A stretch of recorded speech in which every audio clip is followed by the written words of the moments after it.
ụtụtụ ọma do onye na-eri ya weri. Anyị bụ ndị Voice of Enuani. Anyị si ka anyị kene unu ma ndị niile na-atụpụla anyị ozi n'ebe iche iche ma ife ọbụla anyị na-eme ma ndị ọbụla na-sendile anyị meseji n'ebe iche iche na-edu anyị na-enyesi ndị mmadụ a na-afụ ife ọma niile anyị na-eme. Anyị si ka ekene dịrị unu kwudo ya chia. Afa m bụ Onyinye Amụta. Tata anyị nọ n'obodo a na-akpọ Idumogo. Idumogo dị na ime Anịọcha North Local Government Area of Delta State. Anyị nọ n'ime so anyị bakọ na nke Diọkpa. Anyị ga-ekwudo Diọkpa ka ọ gwa anyị nwantịntị ife gbasara obodo a na-akpọ Idumogo. Ya ka anyị si kwuno so kwunu dọnanị bụrụ na oche nọdụ kwunu gezie Diọkpa anyị ntị.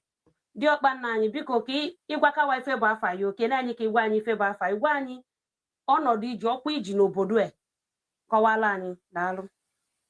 N'ebe anyị ekene m ụnụ mụnwa bụ Okafọ Charles Nwanyị. Abụ m ọba atọ n'ime Iruani Idumogo na-eso obi. Eji m ogele na-ekele ndị ụwa niile na anyị si Idumogo wepụ ha. Diọkpa biko enwezi anyị jụọ anyị si ka anyị jụọ anyị biko ị ga-agwanwu anyị nwantịntị ife gbasara obodo a ka obodo a si bịa bụ Idumogo ka Idumogo si bịa nwantịntị ife mari maka Idumogo a ka wa si bịa. Ekelekwa m ọzọ. Idumogo anyị si Benin wee malite pụọ n'Ukunzu biri sikwa Ukunzu malitekwa eke pụọ na obodo a na-akpọ Idumogo. Ana ndị bido Idumogo a bụ die na Ụwadịa na Okese na Nwaogwe. Idumogo a aba nọdụzi kịta bụrụ obodo dị n'ime Anịọcha North. Biko ị nwere ike ịgwa anyị ife bụ the meaning of Idumogo afọ awakpọ Idumogo ị ga-agwa anyị ife ọ bụ? Idumogo bụ ugbo ka anyị egbu. Ndị mmụọ anyị bịa ebe a bịa gbu ugbo nọdụ birizie n'ime ogo bụ ugbo n'asụsụ ọzọ. So ogo bụ ugbo ime ugbo ka anyị nọ birizi bụrụ Idumogo a. So maka na ndị mmụọ anyị je ugbo ka nsị na wasi anị ọzọ ntụ anyị Ukunzu bụ abịa egbu ugbo ihe wasi Ukunzu bịazie ga-egbu ugbo na Idumogo wee lụzie ebe wee Peter Obe akụzie Idumogo ya bụ Idumugbo. Kịta ka mmadụ meaning of Idumogo ndị be anyị na-egekwa ntị ife Diọkpa anyị na-ekwu. So Diọkpa biko achọrọ m ịjụ ajụjụ obodo anyị kwa na-akpọ Idumogo wadị n'ime ụmụ eze Chime ka ọ bụ wadị iche? Idumogo anọ na eze Chime anyị bụ ndị Odiana.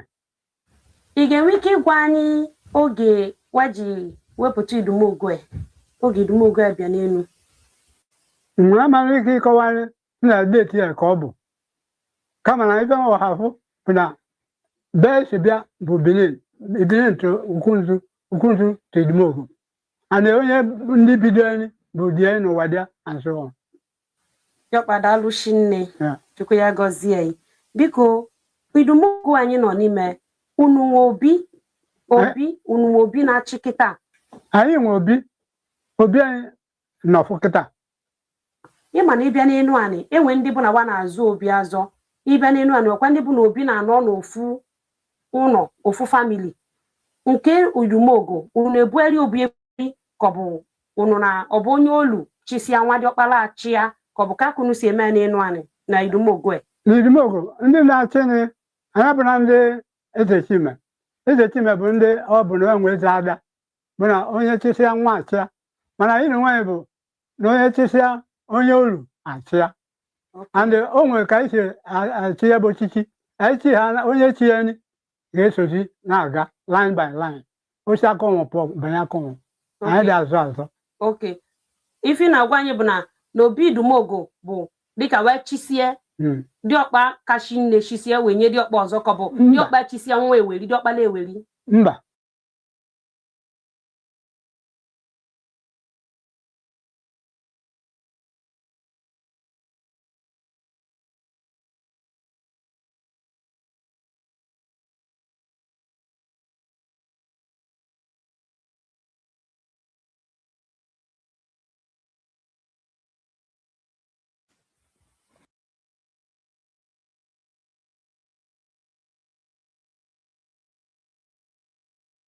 obi chie onye ọbụla nwere ike inweta ego ichi echiche anyị na-echi ochie onye izi so onye ọzọ eso from any part of the town onye ọbụla si ogbe ọbụla iche iche bịa olu iburu obi ma olure n'ọdịbe nọ daalụ shinne biko diọkpa ya bụ ọkpalabisi aka eji echi obi ọkpalabisi kunnechi obi diọkpa bi afịa ụnụ gị bụ afịa kachasị shinne n'obodo ya na-azụ afịa na-azụ n'obodo a bụ afịa nkwọ dịka tata bụ nkwọ nọwa ime afịa biko anyị sikwa ka anyị jụọ again gị bụ ife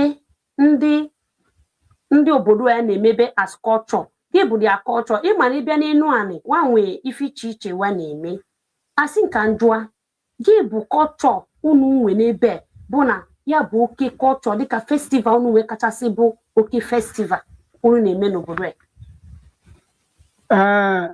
anyị na-eme ịba nzu anyị banye nzu a nke kachasị n'ime bụ ịgba ine ya ka anyị na-eme ụmụaka anyị nọ ebe dị iche iche abịa ofu ụbọchị ka ọ na-ewe anyị ya bụ ịgba ine ndị olidere ezuo eje n'ọgwa obi a na-eri na-ehufu egwu a na-asụbe ncha a na-agba mmadụ abụ ime ife jọ njọ na nzuzo wagwa ya obi ime ife adị na mma wagwa ya so nwere ife anyị ezome ụbọchị a and that day ka ọ ga-endi irite echi gwazi onye ọ bụrụ okwu mana ụbọchị a jere eme ife ịgwa onye ọma bụ okwu so anyị na-eme ụbọchị afọ a sị nka njụkwa ya again dịka n'idumogu ịma na ịbịa n'obodo iche iche enwefu aji ime obodo ka m wele dịka enwe obodo ị ga-eje kwa bụ di ji kwa na-egbu ji kwa bụ the highest na ndị na-egbu ji nwee ndị na-eme ogiri nwee ndị na-eme mmanụ nwee ndị na-eme ife iche iche biko n'obodo ebe idumogo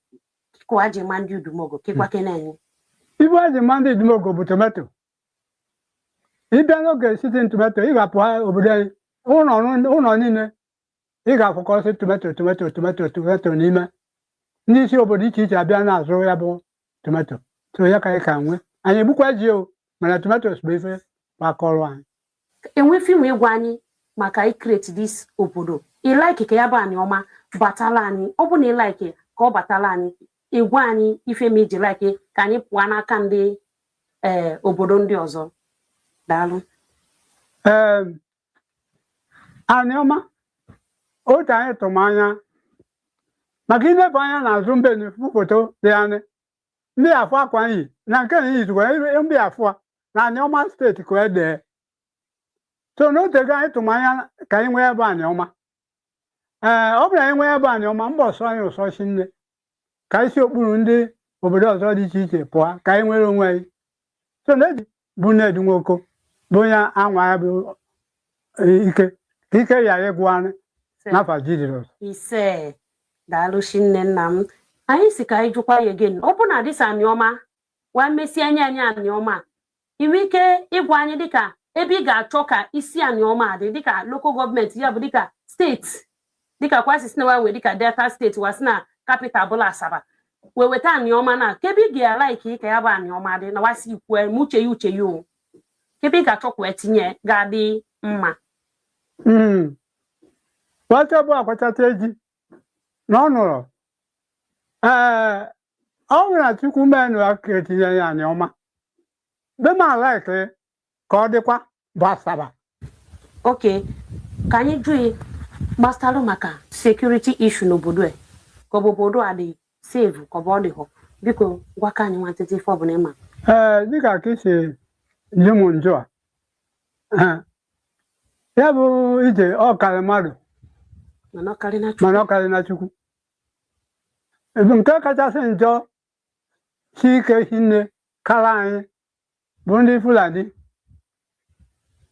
wabịa wee buru ugbo anyị igbo anyị ya eje ugbo wabịa wee gwupụ akpụ ya ugbo bupụtara efi igbo ha baa ugbo wachụwa egwu ekwedị igbo ji ugbo ma egwu ekwedị ike eji ugbo kuchichi keziche so ime ezi ka ọ ga-abụ na anyị nọ ezigbo anyị anụ na onwe ndị waje kidnapụ wachọrịwa bụ ndị polisi wa nwe kpopụ na ndị sekuriti anyị anwazịkwa mana ka anyị si mee ka ọ bụ na enye anyị efe si obodo wee ka ọ hapụ anyị ya ka eteji ekwokwu anyị ọma ma ekwe ma Chukwu ekwe eme ka anyị nwee ka anyị ma ka osiri ka anyị na-emezikwa anya maka ihe gbasara ndị gọọmenti okwu wee kiri ime anyị mazịna nke anyị ekeme so ndị bụ ife bụ mkpa n'ime okwu ndị efin ndị categories kwa bụ ndị edistọbụ anyị si nne dịka kansel gwọrọ n'oge izi n'afọ mbụ Okafọ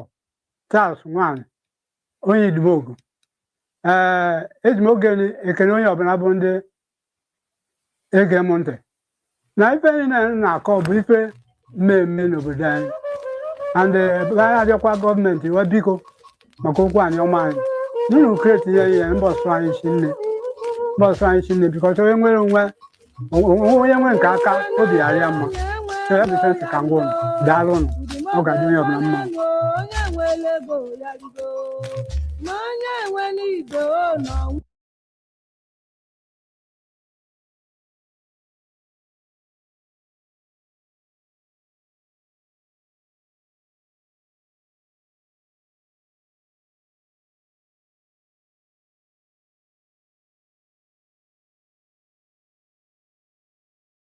Mind, your children have gathered again before your presence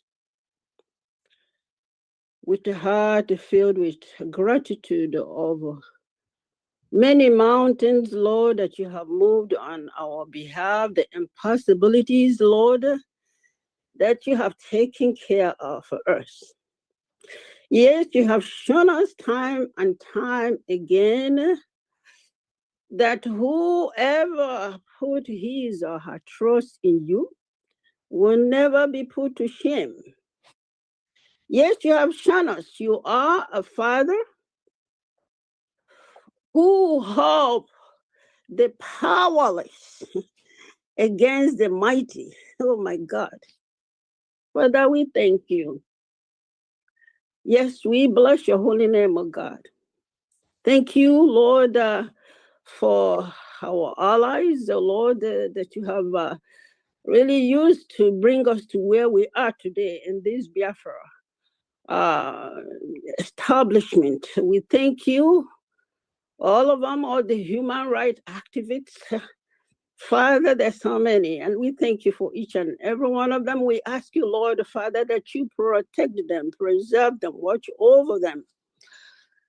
My Father, King of glory, we thank you, oh God, Lord, for our leaders.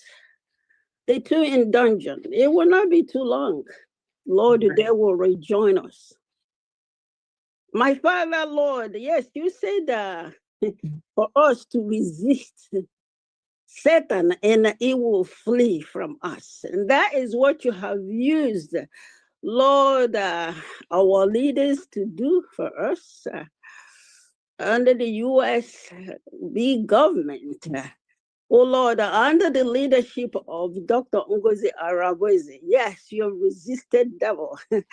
Just as you have done, you know, Satan is, you and you put Satan under your feet. So also our enemies are all under our feet, all the principality, power, ruler of darkness, wicked spirit in the heavenly, Lord, they are all under our feet. And we thank you. Our enemies are quaking, they are shaking, they are all in confusion, Lord. Leave them under that state of confusion, oh God, Lord, until they all are dissipated, no more to be found in that nation of ours. You bless us with it. My Father, King of glory, we thank you. We bless your holy name, oh God. Yes, Lord. You know what? If we go, our mama call it Boza Goza. We go like that. They term us terrorists. So, Lord, we are asking you in one spirit, one mind, one accord, oh Lord. Use your power. Release your power, oh God, Father, to, Lord, all those our enemies who refuse and their enablers who refuse to leave our land. Lord, use your power to drive them all out from Biafra nation, from USB land. Send them all away, oh God, Lord. Destroy them all in the name of Jesus by your power. They refuse to leave. My Father, King of glory, we thank you. We bless your holy name. Yes, Lord. We, oh Lord, ask you, oh God, Lord, Father, to grace our gathering tonight. Lord, as we raise this, we do this fundraising, oh God, Lord, Father, touch hearts, Father, to give, so that we'll have money, Lord, to build this awesome nation you bless us with. Well, bless you. We exalt your holy name. Father, exalt your name again like you have always done, so that in the end, all glory and all honor will be yours, God, and all blessing will be unto us, your children. This we ask of you in Jesus' mighty name. We pray. Amen. Amen. Amen. Amen. Amen. Thank you, Lord. And thank you, Honorable Sister Nkaja. Thank you. Thank you. We have someone that God speaks to in this family, and we have lots of them. And I know you pray every minute, every second, whether you're up or down, all the time.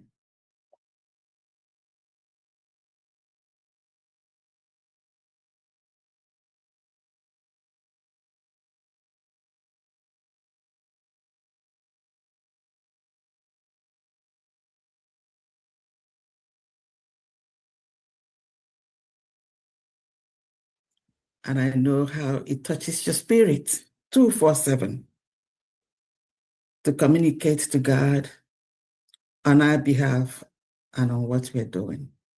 Thank you very much.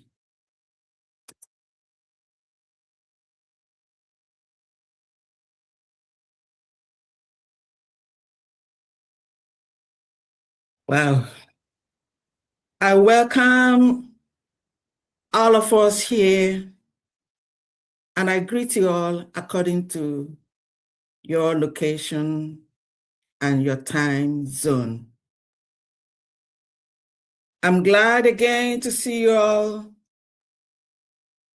come here with us to do what it is we do all the time, every week, every Saturday, to renew not only our pocket by your donations in carrying out the activities of this nation, building this nation, and taking care of all the people that need help. The humanitarian part of it. We saw it this week when someone wrote a beautiful letter telling us, irrespective of where they are, where they keep them, they are more resolved and resolute than ever. That is the pride of freedom and liberty. It is great. If some people are trying to shy away, trying to do things that are not required or they're supposed to do, but those behind, where they are kept, are even telling us, strengthening us that they're ever ready than before. It's only when our breath is siphoned out for us, that's when, even then, it doesn't matter where we are, dead or alive, we're still strong. We are unconquerable in our spirit and in our resolve. That's the reason why we're still standing tall today. I would like to say special thanks and to remember our great two leaders, Onyendu, Maz Nnamdi Kanu, and our Prime Minister, Maz Simon Ekpa. A lot of people think they can just claim, like Judas Iscariot claimed Christ, kissing, trying to expound what they don't even have, trying to tell us how they love. These are great men. Trying to tell us nobody else loves them like they do. And not knowing that actually what they say has been put to test. Their words do not match what it is that they're saying. Yeah, because not only your words and your actions tell us who you are and what you do. Some people are just trying to claim, but there is love is not only by mouth, it's by what you do. My actions, my true actions will tell you how I care and love someone. Some of them that don't really have any atom of love, some of them that came into this because of a certain reason, and most of them came here for the wrong reason, perhaps to make the name and fill their pockets, to deceive us, to answer freedom fighters. No, it's not by what you answer. Your action defines who you are and what you do. These great men, we love them by the things that we are doing, by the actions that we are taking. The United States of Biafra is a government. Some people who were there before that are no more there think that now is the time for them to show that they love our leaders. They never loved them. No. They never loved them. They wanted to be seen anywhere the camera goes. Biafrans are really very intelligent and smart people, and they can analyze and digest what it is that you tell them and what you're saying. And the lies these people are telling these days is, my goodness, not only compounded, but absolutely unfounded. Onye ukwu ji ọfọ, onye nta ji ọfọ, ọfọ ma onye ji ya nụ. Shameless human beings. What they say 1 minute is not what they're going to say the other minute. And then you ask them to prove what it is that they say, no proof whatsoever. And some of them will tell you, what is Ngazara Beza doing? What is the government doing? Oh, really? After you've already exited. Now I'm going to tell you. If you do not know by this time, I have one recommendation for you. Please, do you remember the book Eze Goes to School? That's the kind of you're going to be. Go back to school so that you can learn your alphabet, and then you'll be able to reason and see clearly. You do not know anything. Some fools, people that had no reason whatsoever coming around the corridors of governance, came in there making noises. People that cannot even articulate. It doesn't matter in whichever language that they are or they say. No way.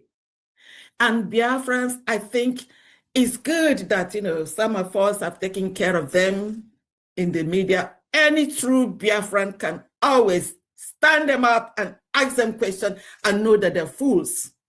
So we really don't waste our time talking to them or talking about them. It's just that I understand that it says that sometimes you need to say something just to let the fool who thinks that he knows will surely know that he or she knows nothing. The speed and velocity at which the United States of Biafra government is moving is that of a supersonic speed. You can't catch us. I'm telling you the truth. This week we saw a lot of things. The amount of things and jobs that we are doing. I mean, some people cannot really assimilate it. Yes, we are moving at a supersonic speed. It's verifiable and also documented. Records have it.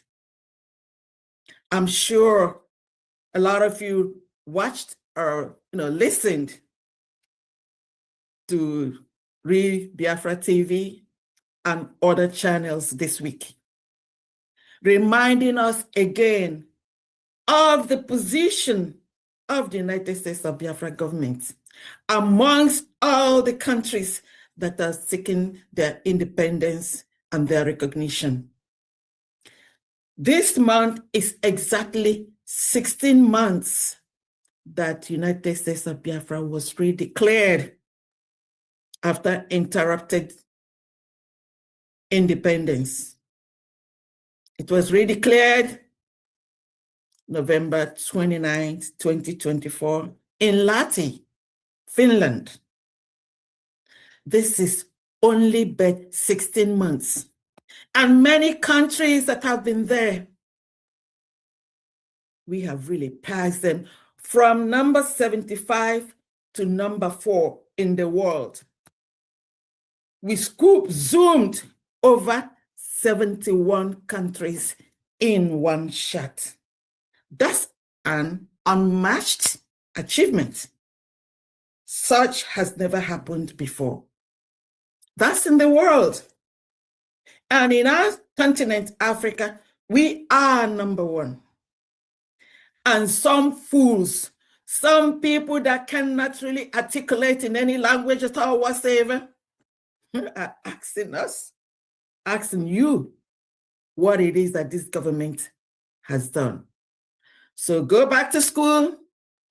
In the corner of Eze goes to school. And when you graduate, let's hope that you graduate and you don't come here to put on a gown for kindergarten's, graduation for us. When you get that stage, then I give you an assignment for you to come and tell us, because it's there. This is documented. It's verifiable. You are the one that's going to tell us what it is that the United States of Biafra government has achieved. We've surpassed all those countries that have been there for many, many years, some 20 years or even more. This is a great achievement, unequal, unmatched. The thing now is we are able to do this. This achievement is because of what the Biafran government, under the leadership of Dr. Ngozi Arobeze and the USB cabinet, is doing. Some of them are just, like in the meeting. They're neither here nor there. Yaw ogiri. Ogiri na-ekweghị orire. And there are people that are, oh my goodness, questionable individuals. People with no integrity or dignity. Ogiri re. It doesn't matter which shade it or either na shade no so ya na iji ga na-eme onwekwa ye ga-abịa kwe ya no ibugharị na shade ọzọ onwe onye na-azụ ya no. That is why when they leave the United States of Biafra cabinet, wherever ha na-aga, a na-eme ahụ ebe a na-echi ọzọ aga ebe a na-arụ agwụ, because onwe nke ha jikọtara. A lot of them have been sabotaging us from inside. Last year, since March last year, the media under the United States of Biafra government were there, just like downing their tools, waiting for us to fail. And we looked at them and know that, no. Yes, you can be in the media. Do you really have what it takes to talk to analyze, to be in the media.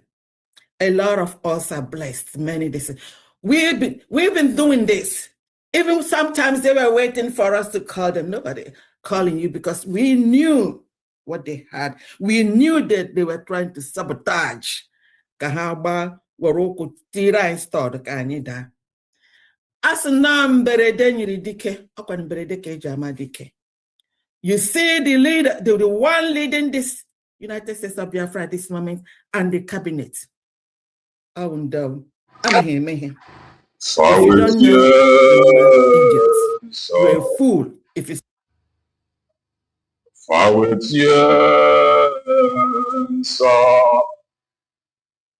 Nsọ ka Jehova m dị, fawetie nsọ, ka m bulie Jehova elu nsọ, ka m bulie Jehova elu nsọ, nsọ ka Jehova m dị, fawetie nsọ. Aga m ebuli Jehova elu ka m bulie Jehova elu nsọ, nsọ ka Jehova m dị, ịbụ onye ndị mozi na mmadụ na-enye ekele. Ka Jehova m bụ onye ndị mozi na mmadụ na-enye ekele.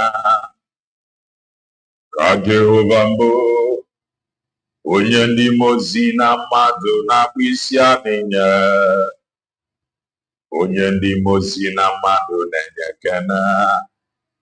Ka Jehova m bụ onye ndị mozi na mmadụ na-enye ekele.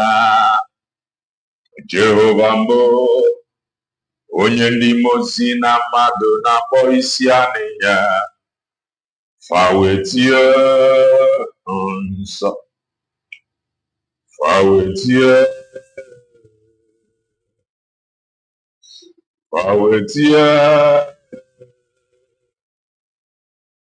nsọ ka Jehova m dị. Igbo bụ Igbo. Igbo bụ Igbo birikweni yo. Ụtụtụ ọma, ehihie ọma, mgbede ọma, depending your time zone.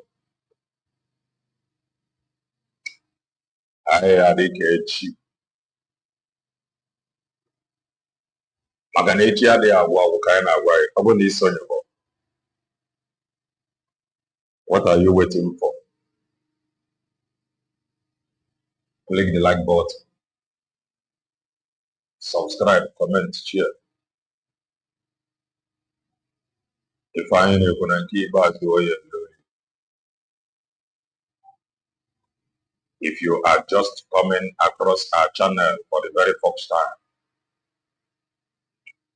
you are welcome to Kelenda TV. We are live and we are direct, bringing you the gospel of redemption. Lion Dogster. If I name it common sense, the reason I brought a marifa. And we Pekara gas school. And I'm a being a chef. I just want to make common sense as always. Amakamele Ibo Ibo. Amakamele the lovers of truth. Amakamele the supporters of truth. I ain't got the cage. Makanechi Adia. All of the people have commented. I think I can comment Tina and the whole lot.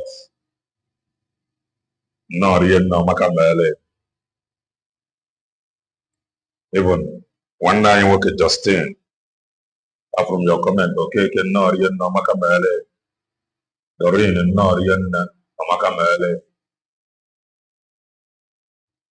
Augustine, no, Rien, no, Macamele, Rien, no, Joseph, no, Rien, no, Ifani, no, Rien, no, Macamele, Margaret, no, Rien, no, Macamele, Chimobi, no, Rien, no, Macamele, Lucky, no, Rien, no, Macamele. Yes, I got up here also. I got up here also. Dịka okwu akpụ n'ọnụ ịma na obodo bongo bụ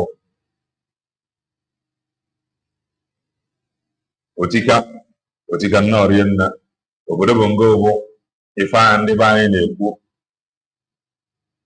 ọlụchi nwa agụ nnọọ rie nna amaka mere obodo bongo bụ ife a ndị be anyị tụrụ n'ilu si na onye ọnụ ya na-agba ọkụ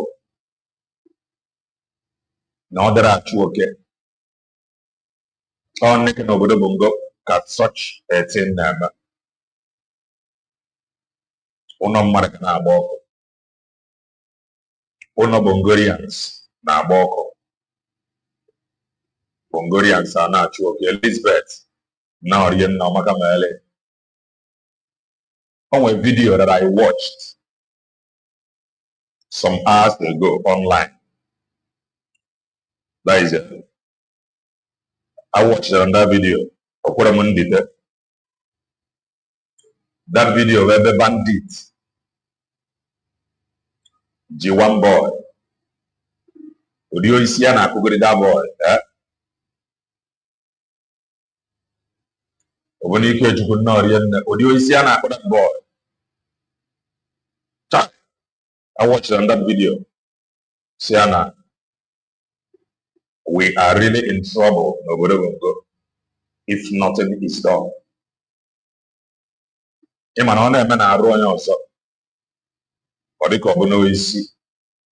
are really in trouble if nothing is done. The news, Bongorians say they were busy, they follow.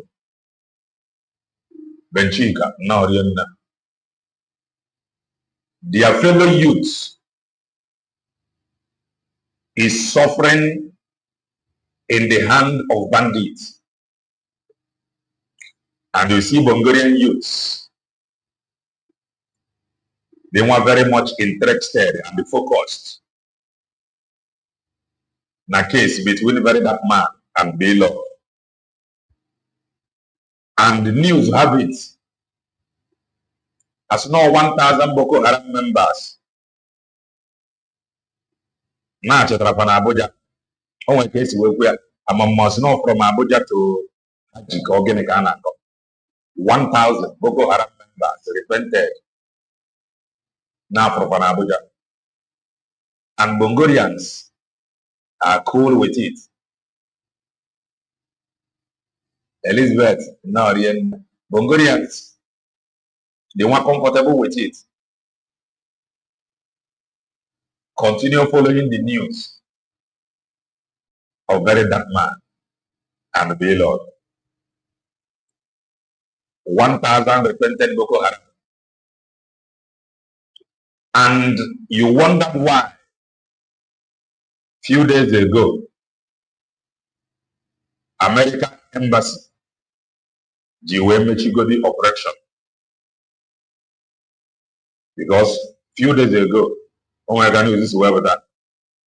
I'm further notice or something of that nature. But few days ago, on my report about Napa Remechi, on your Mama Macandia, Emo to Abuja. Ebu not to turn them mad, continue on able to turn them mad. Ne could have to turn them mad. None ransom.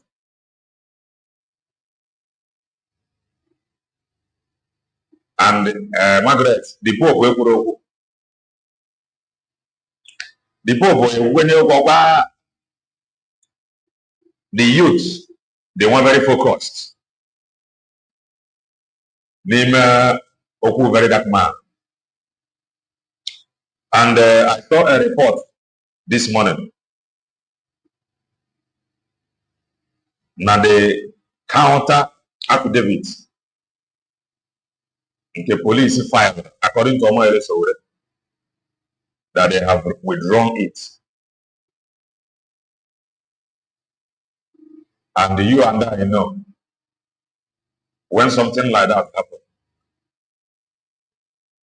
they tell me now that the case is open. So the court is in Aka to listen to the bail application of the Lord. So finally say Sunday no, Julius no. Finally say I no grant bail. Then the case will now be open. Then I manage it.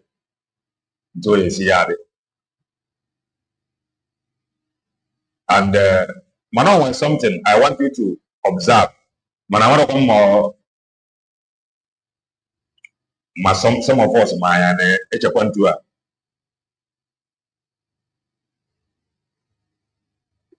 the way everywhere celebrate, they remind of the Lord. Or they are if not one.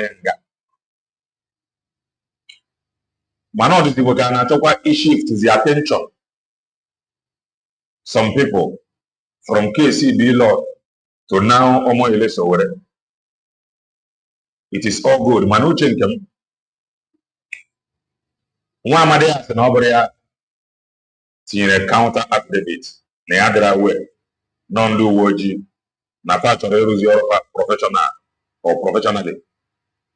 And yet, also what can he have his case? Number case, do woji. Now, Ndu have withdrawn the counter affidavit. Or can I went over his case? I'm not in my position with Ndu cover overall. But I ain't gonna deny I put us the Mana, no change to my take I focus to body. No who be Lord before. A Bugaribo noche to Omo Elesowore. That is that. Na onye bia na mo kwa man na okay. Mana ipa we no mana obodo. Now, come and look at this.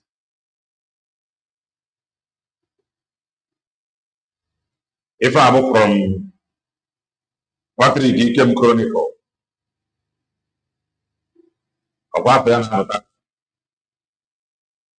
Patrick Ikem Chronicle.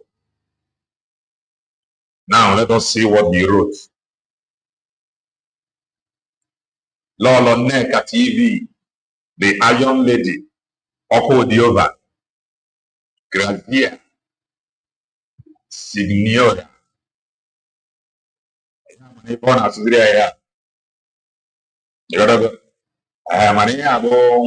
Somebody. On hell, Neka Chimezia. And why is he hailing in Neka Chimezia? Because Neka Chimezia is attacking Maz Nnamdi Kanu. Neka Chimezia Bozi their leader. Yana Yokudri Pornofa. If I actually Manapa Marapa Yesi, we are listen of Neka Chimezia is doing that work very, very well for them. So they are happy. And don't forget, I want to repeat it again. Okay, oh, God, is working for DOS. Then the Okwabe Gaga, I said here, no, God,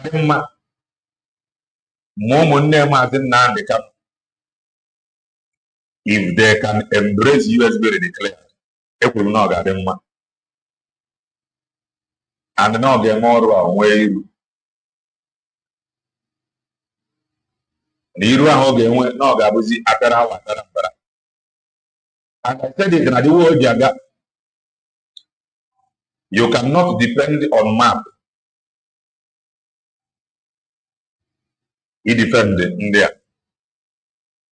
And you cannot depend on Osoji. And you cannot also depend on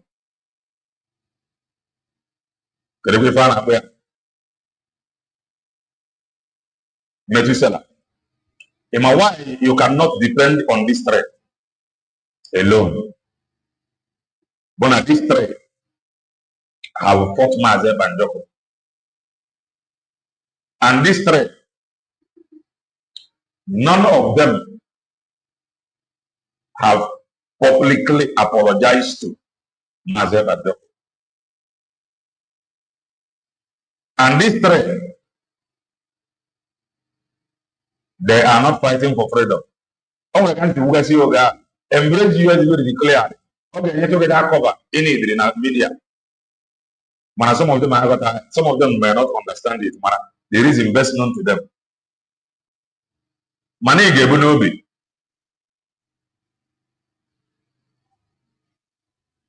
Okay, the word means thanks, Lady Madam. Money Gebunobi. The gangsters, they are not going to back down. They can never back down. Do you know why?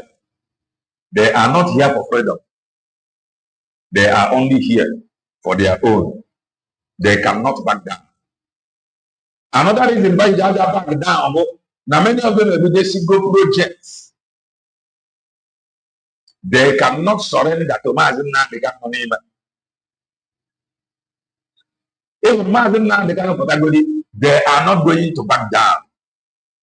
The gangsters be ready for this thing. They are very ready. So our name are ready. Hear it now. They are very ready.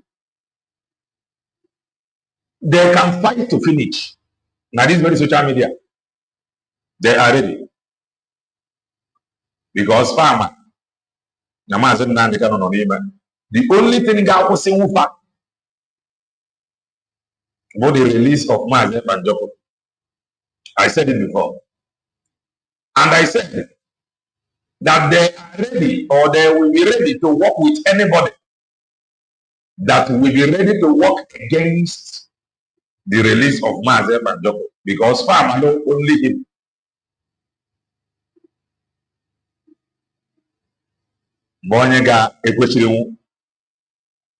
So the earlier Maz Nnamdi Kanu realized this thing, better for them. I know. Some of the registration documents. I know. Mana, the propaganda of the gangsters get in social media. So they didn't need the consistency. A counterpart. To beat them like this very game, God, difficult. Mana ya go siaka. Mana, my fear and my problem na this thing. But no Maz Nnamdi Kanu, or those that is close to Maz Nnamdi Kanu. Opro na farmer na ejiro this thing now happen now of man. Omandemma. For Maz Nnamdi Kanu personal. With this thing in front of them now, people will be forced to ask questions which nobody is ready to give answers to. And those questions, and when you get through here to Maz Nnamdi Kanu, that is why you need a mama. No money I got now. How to manage this thing by embracing US will declare. Come from Maz Nnamdi Kanu, because these gangsters, they are ready to rubbish everything. And to some of you, that is too emotional. when they began to rubbish everything now, somebody like me will ask questions because I'm not an IPOB member. And when we ask those questions then, you will become too emotional. So, upon everything onion to have suffered, why are you throwing this kind of question? So, how much money big now? Tell them. They are going to confused. Let me use the word confused. Someone they might to question some certain things. Which is the woman. So that is just the area. Ndaja choka ifa ruwe. Makoru eba omandi okay.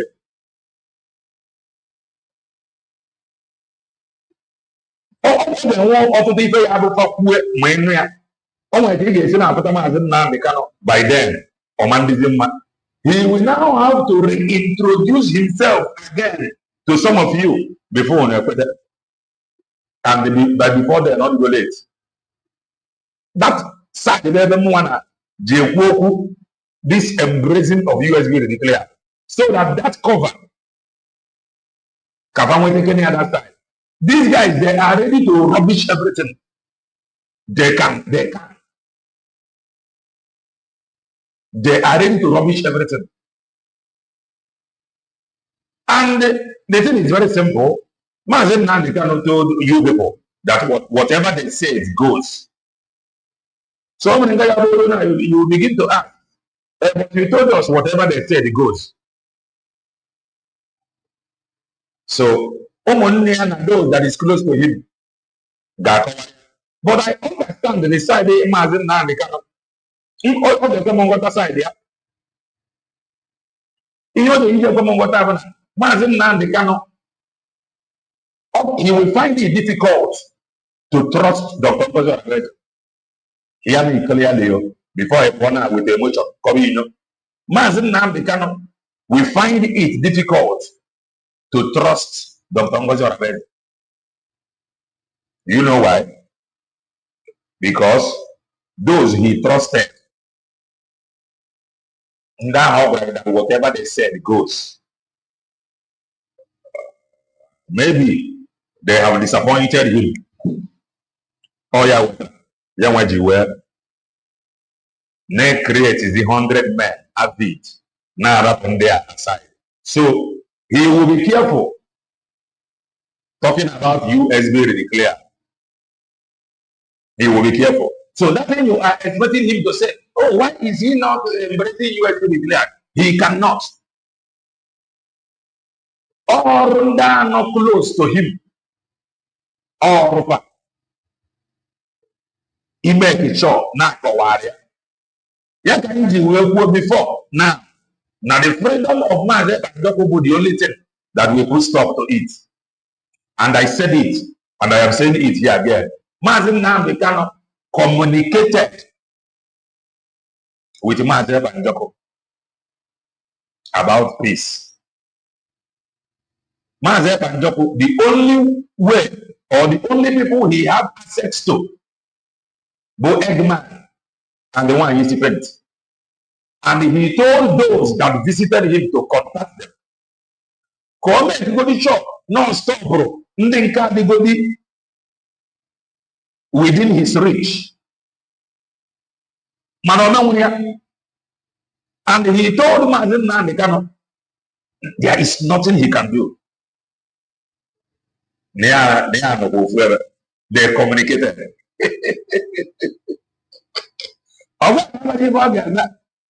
So his friend of the very important, the gangsters, no. They know. So even the thing we are now, India maybe they are not separate Maz Nnamdi Kanu from this struggle. US will declare at least documented. How many they are not succeed in separating him? We think they work on it. Don't expect Maz Nnamdi Kanu to embrace US will declare. Even though the man said around, it wasn't easy for him to openly introduce you to him like, oh, go on after that from him. So, Umunia should think again. Come for Maz Nnamdi Kanu now, we go to the point of now, if not for the grace of God, we for not listening to any duo. Now, we are just listening to any out of pity. Call to that level. The gangsters, be ready. Look at what is happening here. Nwayi Isiocha is not an IPOB member. Nwayi Isiocha is not OAT member. She is not DOS member. Mana, na she carry this for matter for her now. And she is speaking their mind. And they are happy. They are sharing his program. So they have groomed her for many months. Until Okotazena. Oh yeah, how many of you thought that she was genuine? Okay, just like okay, some of you wrong, followed them. We were telling you then, it is not about Dr. Ngozi Orabeze. It is about the truth. We told them then, it is not about Maz Nnamdi. It is about the truth. If you fight Maz Nnamdi, because you fight Maz Nnamdi, you may not, you may disagree with me. Back the gangsters, they are not going to back down. Now, let us go to Nwayi Isiocha. Before I got to Nwayi Isiocha, there is a video, if I don't know more than here, that I would like to share, that I want you to listen to. Fact ready, they share the broadcast of their members. They share one Nwayi Isiocha. Go to their platform. Nwayi Isiocha can have. Wait for the on Nwayi Isiocha. On a program that program where Master Prophet said something.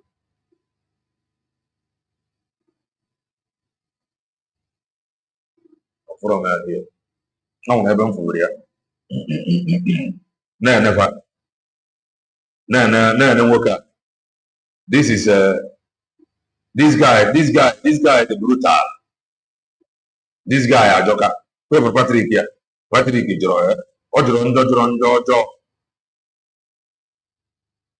the guy, another Tony Aparawa.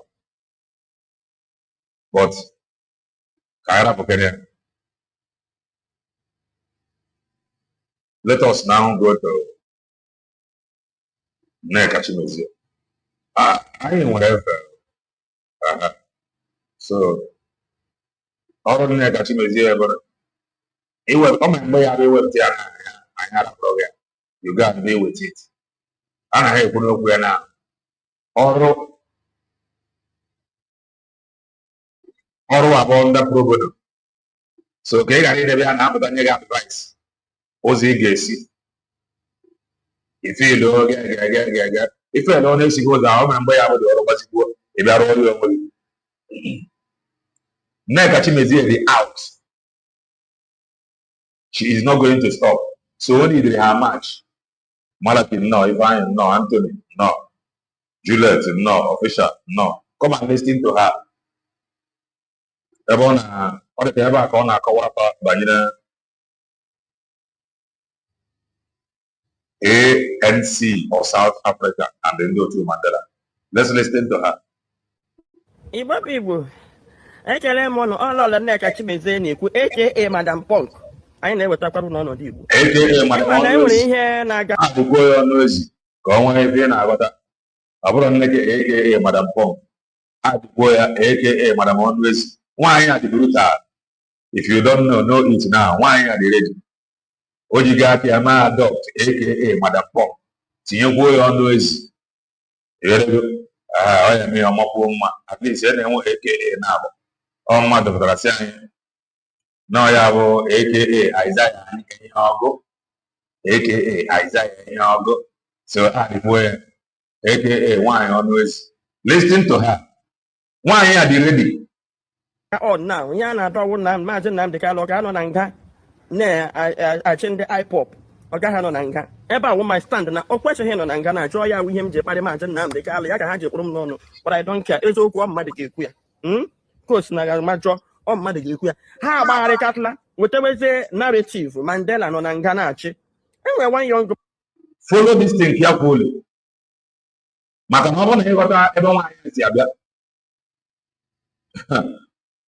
woman will either confuse you. Manega one but on tenant, they got a go see other. If you pay each other, Ndio Mandela, ANC, and what you have, the IPOB organization registered by Maz Nnamdi Kanu. IPOB, both the property.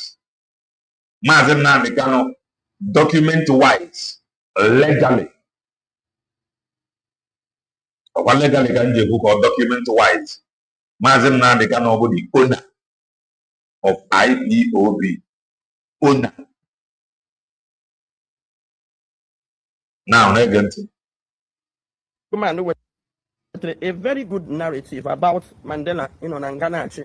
We take a very good narrative na ihe na-eme ụgbọ kwesịrị ime na enwere factions mana ife na-eme ugbu a ọ kwesịrị ime and anyị gwara gị na ife a dị ọ dị mma na ọ ga-eme because na agbagharịsị ala niile a go and write it down agbagharịsị ala niile a USB declare the final ma agbagharịsị ala niile a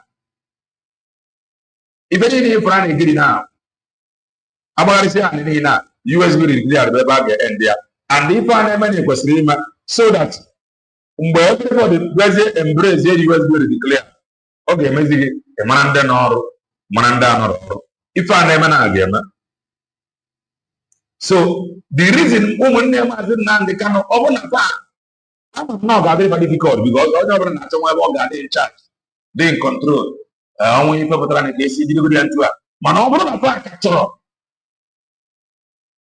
ka Maz Nnamdi Kanu ka ọ fụrụ ụka ka ọ ghara ịbụ n'obere ife ka ọ fụrụ ma ya mebe onwe ya introduce again fa ga-akpọkwuru USB declare mana ama na ọ ga-adị very difficult fa ga-ebelieve fa ga-achọ the one fa ga-adị in charge in control of rather than embracing USB declare USB declare ga-enye Maz Nnamdi Kanu long time coverage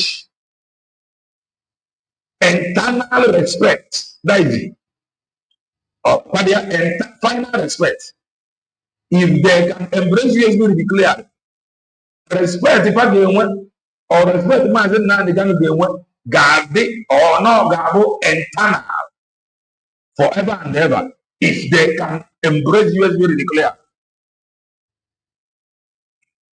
mana if they choose this avid 100 men more than embracing USB declare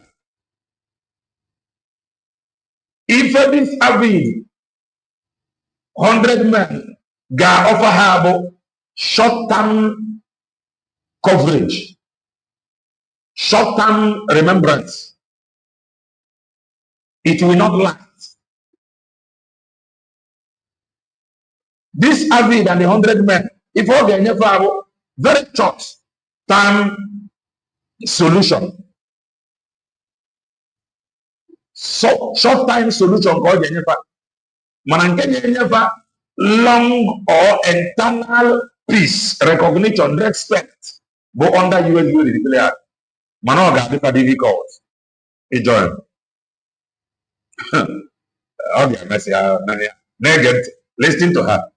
na ọmụ eziokwu enwere eziokwu ọ dị economical with that eziokwu mgbe gbazie touch ihe a na onye ọbụla gaa na Google maka na anyị ga-agwakwa onwe anyị eziokwu na alụgbuchi onwe anyị si na anyị na-atụtara onwe anyị Biafra onwe dị isi awụ m nne and ndị na-azọ Nnamdi Kanu nọ na nga awụ nwa mmadụ thousands of youth nọ na nga awụ nwa mmadụ so as a mother ọ ihe m na-eme ka m kwechiri m ụfọdụ osi m na-akwuo na mbụ nwa ụnụ awụ m nwoke na omenelu gịnị ihe ụnụ na-ewe ụzọ dị mma nsa anyị na ọ bụrụ ụlọ mmadụ labụ fụọ n'Imo steeti anyị achọta ha na ahụ ọ nwoke Dave Umahi pụtasị ụlọ na ya ga-ebi udoro anyị parallel IPOP so ka m gụọ ọrụ ụnụ ihe m hụrụ na ihe awụ na Gogo. Nelson Mandela, who was the leader of ANC while Mandela was in prison? Did Mandela lead ANC from prison? This is the answer. Mandela did not lead the African National Congress, ANC, just like IPOB, from prison. He served as a symbolic figure while the party was officially led by Oliver Tambo. Nnamdi Kanu, an icon, and the symbol of this struggle, just like Ekureba now. Exactly, the Biafran struggle is exactly like the South African struggle. But when he came with the Biafran struggle, quickly, all depends on Nnamdi Kanu, you know. Now, how far he's willing and ready to stand. Measure the South African struggle. Then also ANC leadership while Mandela was in prison. But Lutsuli, 1952 to 1967, he was the ANC president at the time Mandela was sentenced to life imprisonment in 1964. Lutsuli was a Nobel Prize winner and blah, blah, blah. Now, Oliver Tambo, 1967 to 1991, following the death of Lutsuli, Tambo became the party's longest-serving president. He led the ANC from exile, working from headquarters in countries like Zambia and Tanzania to build an international opposition to apartheid, which is exactly what IPOP is doing now. IPOP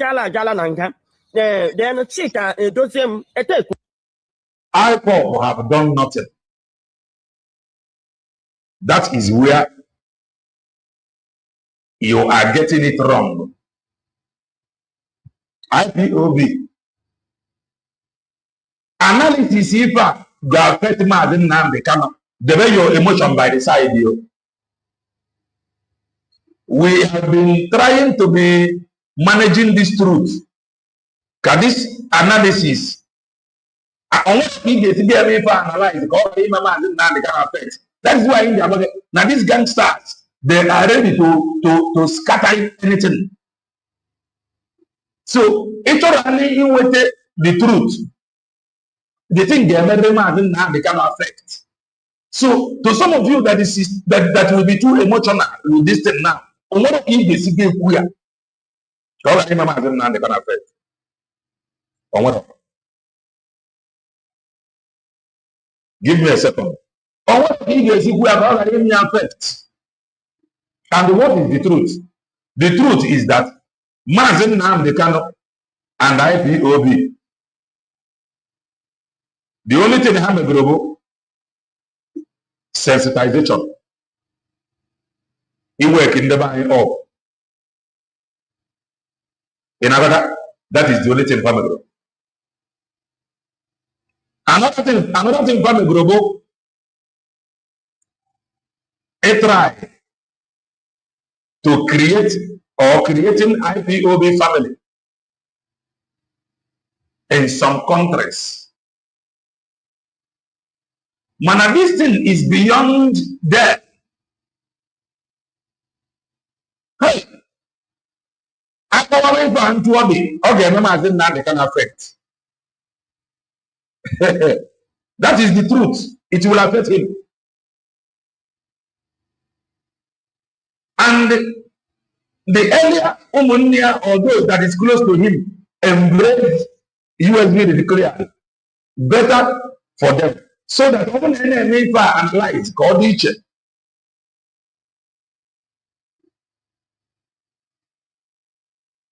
This is the problem.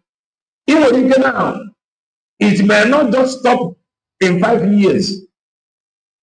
Stretch here to 10 years in Batabido.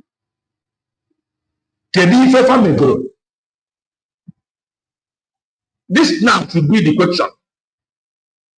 Even though from Batabido, to the point in which Maz Nnamdi Kanu, where now, you will understand that nothing. But what if and to prove to you now what if that was why Maz Nnamdi Kanu see no what if on the table that he is going to bring something. On what if on the table? There is nothing there. So, and then I analyze now. This woman, no change here, feel is leader. Leader of ceremonial leader. I cannot work with you like that. That is me. Oh, can I achieve 5 years? And why is it now you are blind to see? It's underground. Or I open the studio. You come in and tell me what they have achieved for the past 5 years. Very simple. Can you ever achieve for the past 5 years? The only place they got on the strength and the muscle as leader, defend the OS, defend the OS. Now, they are now fighting the man that created the DOS. Tenants want to now remove their landlord. What does that tell you? Tenants want to remove their landlords. On what they analyze, show me one thing they have achieved. Plus, whatever people they have achieved for the past 5 years. Listen to me. You see that the threat that he knows two, or he knows the threat, which knows two. DOS knows one. One now, what if I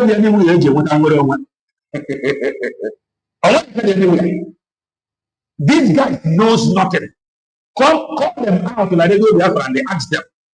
Or when a template, Maz Nnamdi Kanu, this is the template. You should know this one. Go to the radio and ask them this question. Did Maz Nnamdi Kanu tell them 2 strategies, 2 patterns? Freedom Digital. You will be shocked to hear that he did not tell them anything. That is why in I have been trying to avoid this woman. Mana, it is now very difficult to avoid her. Because she will succeed in putting Maz Nnamdi Kanu and all this for Natai's corner. And you cannot analyze this woman without stretching down to Maz Nnamdi Kanu. That is the truth.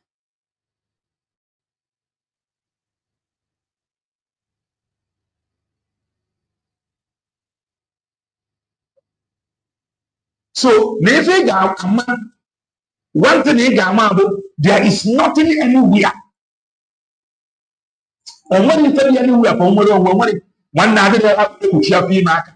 We should just stop this, some of this deceit. We should just stop. There is nothing anywhere.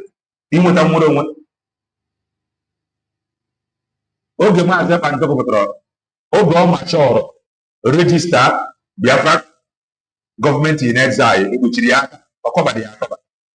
Liaison offices everywhere. After fundraising, appoint ministers and cabinet members. Employ lobby firm. Emerian cover. Open ID. Emerian cover. Issue ID. Emerian cover. His international passport. Emerian cover. Submit his own political ambition for the sake of this struggle. Emerian cover. Saying that he is ready to take any blame for this freedom to come. Don't run. Some of you may not like this truth. They have no template anywhere. There is nothing anywhere. What I'm telling you, go and ask them that they do the answer. You have to keep your emotion by the side here, because we have called Maz Nnamdi Kanu, those that is close to him, to align with USB declared. If I give Maz Nnamdi Kanu long time respect forever, I don't blame Maz Nnamdi Kanu, because it's very difficult to jump into USB declared. Also, the only thing that was even now the That is the only thing that was here. There is nothing anywhere. They are not serious. They are not strong. Maz Nnamdi Kanu ji wee nọdụ n'ime wee gwafa, according to some of them, to give Maz Nnamdi slots na Radio Biafra. Even till today, the enemies of Maz Nnamdi is giving it to him that such message came. Those that hated him for no reason, fact and about CRA today, now such message, then what does that tell you? If actually, like this DOS, now their leadership is very strong. War. Why? The reason why the DOS were they afraid. Farmer. Now, that it is not going to end the slot. They know that Maz Nnamdi came genuinely. They know that Maz Nnamdi is going to wrap far behind and move with speed. Far to zero in your slot. That is just all. That's where gang up against him. They know that he is genuine.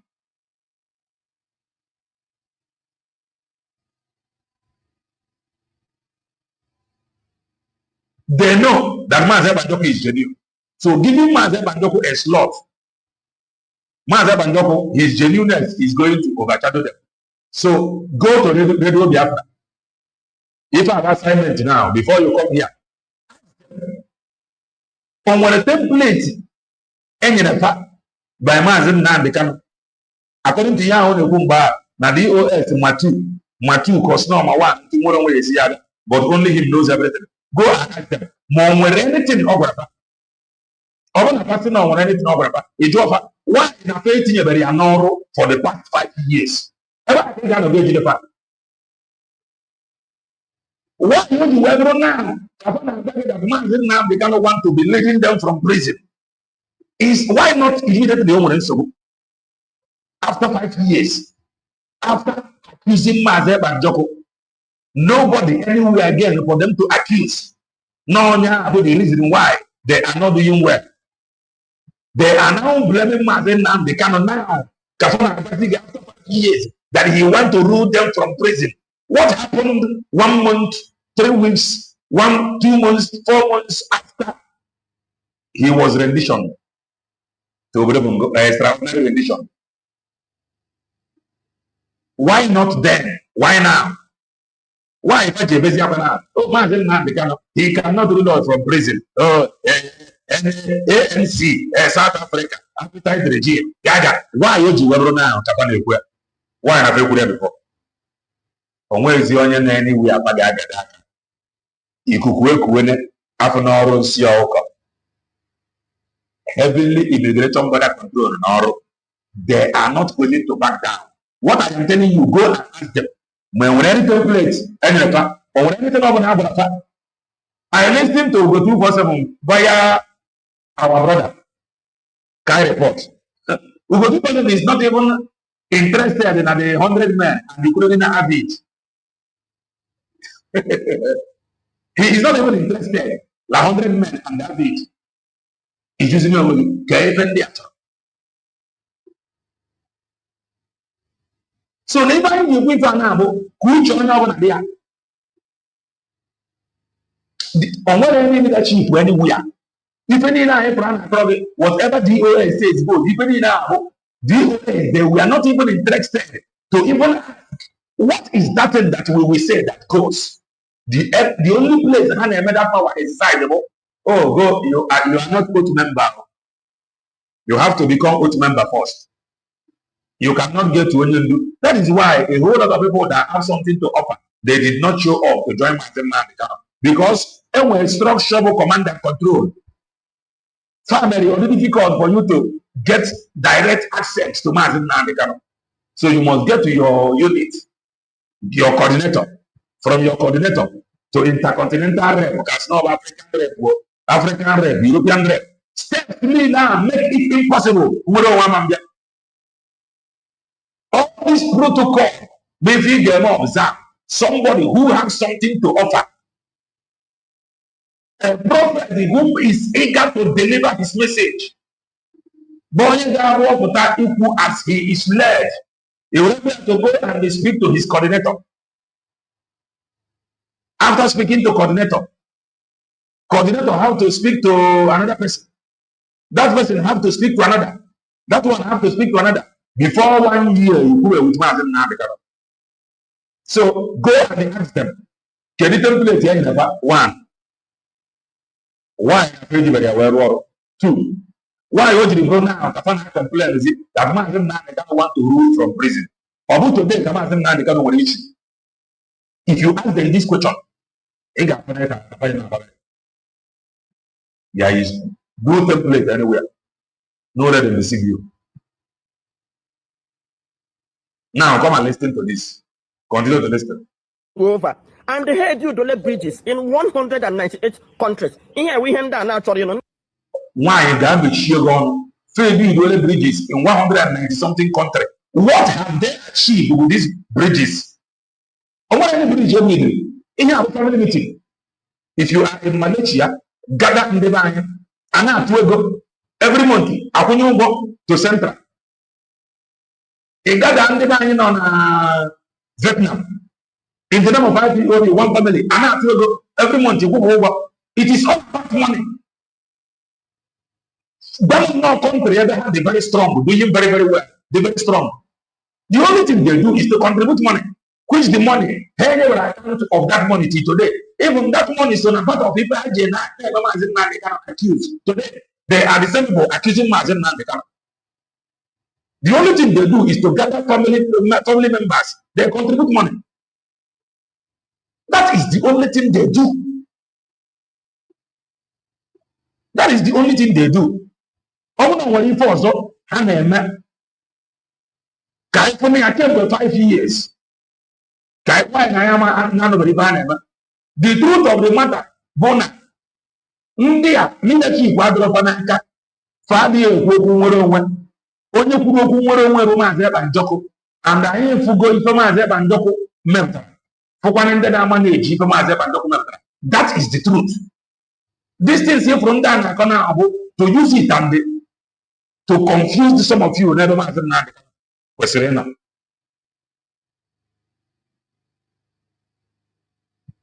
That is the truth. 100 and something countries, according to her. Napa our family members there. That don't know one thing about the media. In a family member, La Malaysia. Hear this. On what anybody the name IPOB, where's Malaysia? Hear it now, hear it again. The IPOB document, you cannot use it to save any Igbo person in Malaysia. Not just in Malaysia. In some of these Asia countries, IPOB organization will stop anybody. It is not possible. The only thing they do in such country, in fact, they don't even have account registered in their name. In some anonymous Asia country, if they have, let them show it. Let us see. The name IPOB, any account, any Asia country. So, KZ, if they cannot approach any Asian government. They cannot approach bank with IPOB organization documents to open ordinary account. Or with the here and here. They cannot. So among these 100 and something countries, so we are now, minus goodness sharing from it. The name IPOB, you cannot use it to register anything in any Asia country.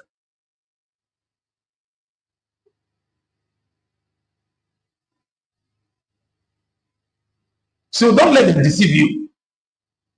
Let any of their family member in Malaysia to see account of with IPOB organization.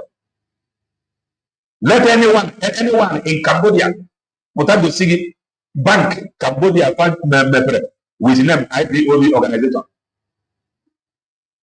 Let any of them come like Vietnam, go Sigi, China, Macau, Hong Kong, Vietnam, Laos, Cambodia, Thailand, Philippines, Indonesia, India, Bangladesh. Let any of them come out. Go see the bank if I'm with name IPOB organization. You know that. What does that tell you? They cannot present anything IPOB anywhere, including Pakistan. Including Pakistan. Maybe Dubai. IPOB organization. Go see the bank document. The only thing they do is to gather the bank. There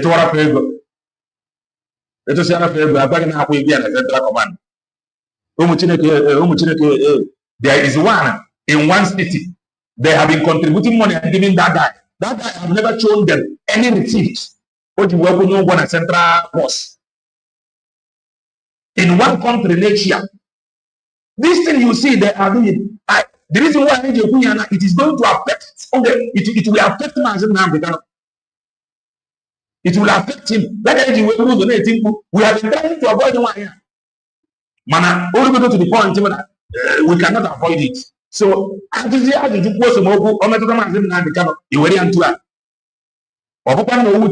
you come to media. I am for angry this defend any of them gave president in bank. Bank of Malaysia or other banks, let them bring it out. Right? IPOB organization, account.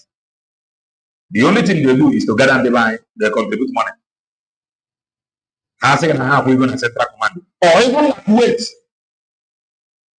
Maybe they are second in command, the DOS, China and world. Even like that wait, you know. You have to every registrar. IPOB organization, their member account. Now Kuwait. Make him bring them, make we check something. IPOB organization. Every their member account. So in fact, they will continue to confess when you deliberately undermine the truth. Consequences are with you. Because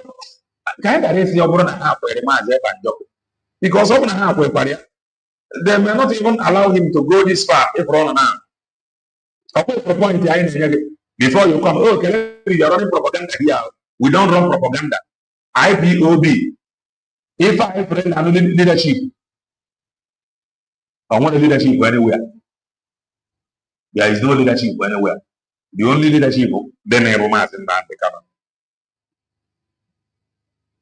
Ọbụrụ leadership kemgbe niile ji Maz Nnamdi Kanu kere ife leadership wa mere kemgbe niile ji ya why o ji wee bụrụ na kada leadership na-etizi mkpu na Maz Nnamdi Kanu cannot rule them from Sokoto prison.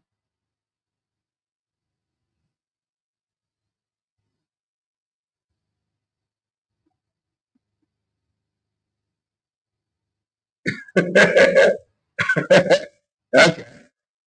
Never watch about if you play that Obi-Wan program, you will see where Obi-Wan said if you don't want to attend the meetings, make sure you send his money to him. Send your money to him. This is the thing I'm telling you. Send your money to him. That is just all.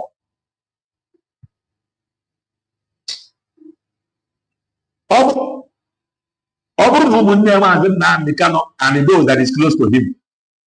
Over the father wise. From the right thing to align with US very declared. In the coming weeks, coming days. And I appear if I appear on social media.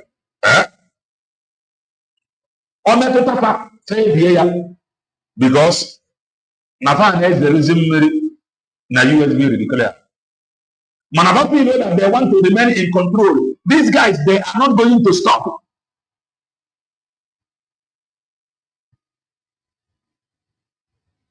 Now, my brother, I know it touched the right button. I know they're going to pay you now. You are a job. Manaba is the truth. Or whether anywhere, Asia country, where you can tell me that IPOB organization is registered, the document registered, bank account. They cannot, nowhere in Asia. Asia, or whatever you may allow to operate account, organization. Asia has to have now. Or capacity from Kuwait. Register in Kuwait. Can I put the document? Hey, leadership, no leadership anywhere. The leadership will fight for you, not you fighting for leadership. The leadership that did not fight for you, rather, anyone Maz Nnamdi Kanu introduced, they counter it with name calling. Listen to her. They make you to believe the only thing how we do group of people that contribute money to them. The money that's all today, they have not accounted for 1 naira. Now most countries in Asia, they have not accounted for 1 naira. They cannot account for 1 naira. That is why you see them making noise everywhere. Oh, leadership, leadership. The leadership should fight for you, not you fighting for leadership. The results of what this leadership you are fighting for have been able to accomplish that is very mission. Obviously, even before you, but they have achieved nothing. For the past 5 years, you continually fighting for leadership. Yeah? For the past 5 years. Look at what Maz Nnamdi Kanu have done. Today is because of Maz Nnamdi Kanu and what he stands for. After Maz Nnamdi Kanu, Maz Nnamdi Kanu today, but that Maz Nnamdi Kanu introduce him because he is genuine. In another, into according.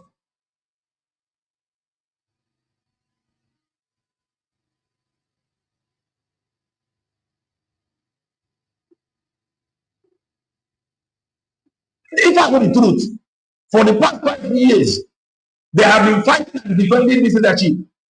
Up to date, those that fought Maz Nnamdi Kanu because of leadership, they are the same people apologizing.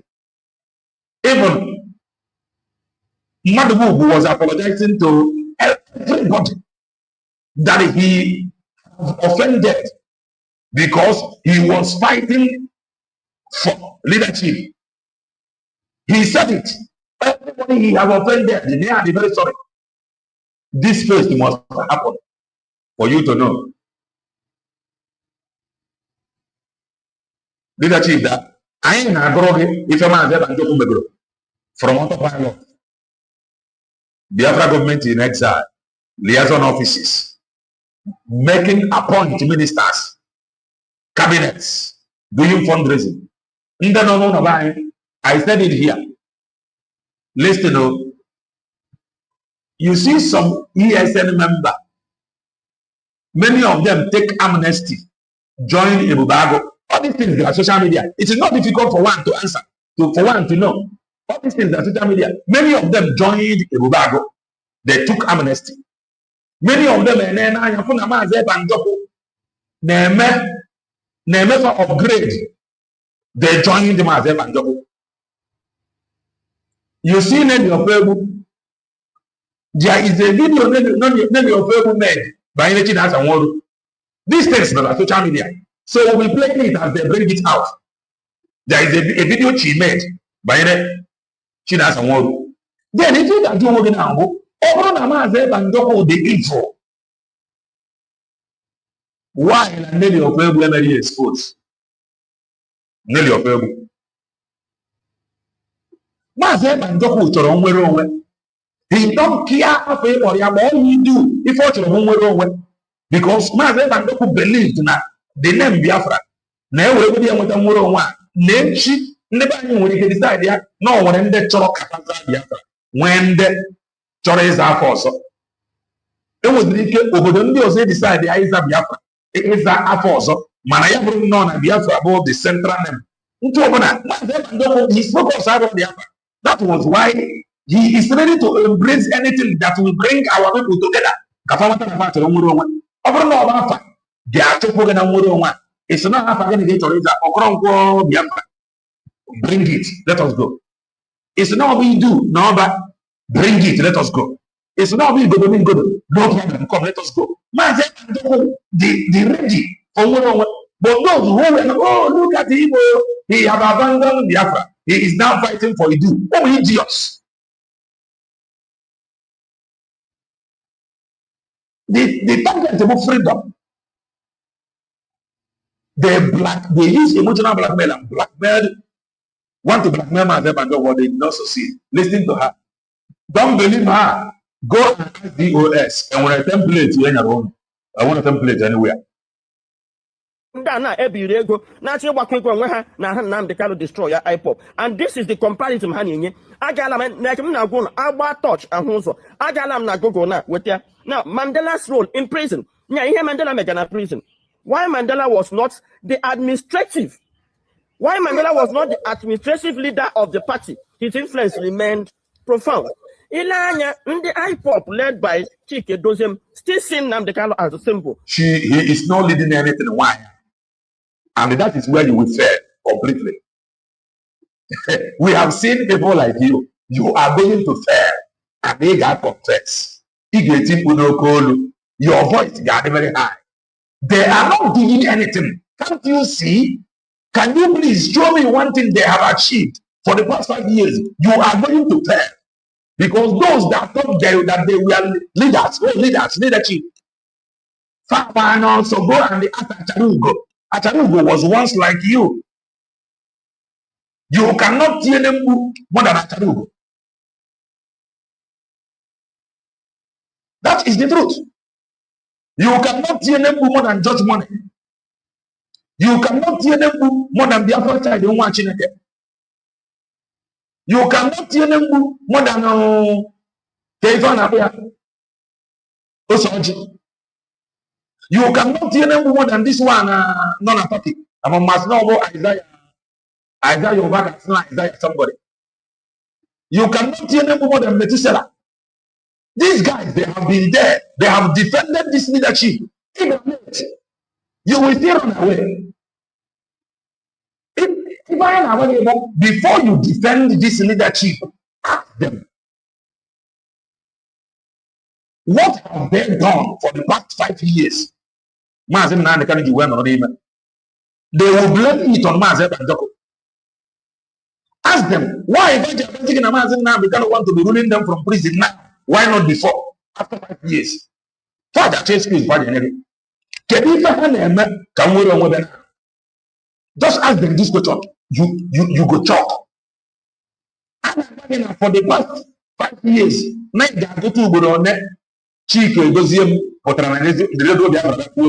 said it. How many times leader. The only thing they need is, leader. This is farming season. You have to bring money. Money you account. So before you defend this thing, ask them what have they been able to achieve with Maz Nnamdi Kanu and after Maz Nnamdi Kanu. Let them tell you if I am able to achieve. Anywhere. So you are going to fail. Man, if I is the no one name Maz Nnamdi Kanu and those that is close to him. She will definitely fail. When she fell, was the Maz Nnamdi Kanu before she fell.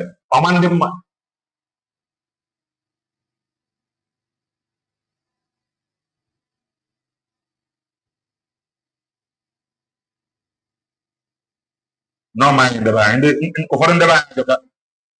Total atrocities have been committed.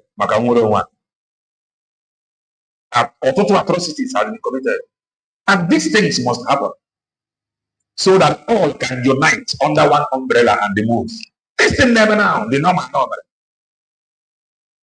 Because if there is no room to ask IPOBDOS question, and even ask Maz Nnamdi Kanu in extension question, this thing never now. So keep your emotion by the side.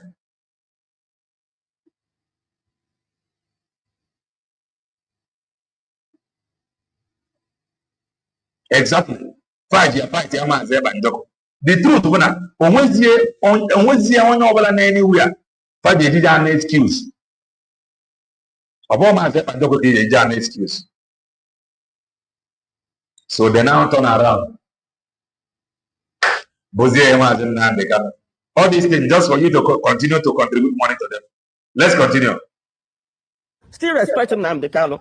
Have got propaganda, symbolic leader.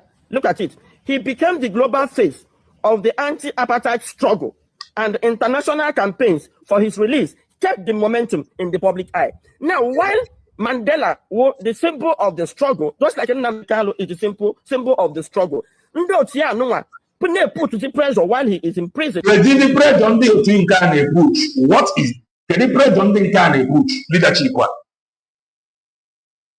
Can you please tell me pressure this leadership in the put? Or pressure for put? Can you tell me pressure? If we don't do Mandela they put pressure, tell me one pressure this leadership put. Just tell me one. The leadership that told us then, now after Kamazi, now they can't want to. Now CNN, Al Jazeera was coming to them. Come on, we want to interview you. They said no. They ran away. Was there pressure happen to you? Can you please, Neka, tell me pressure happen to grow? They fought the sit at home to stand still. Tell me pressure happen to grow. Leaders. They have not put any pressure.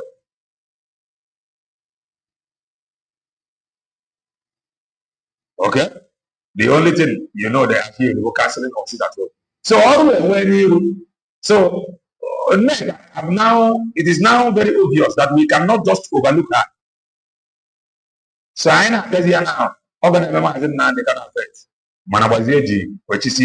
because these people they cannot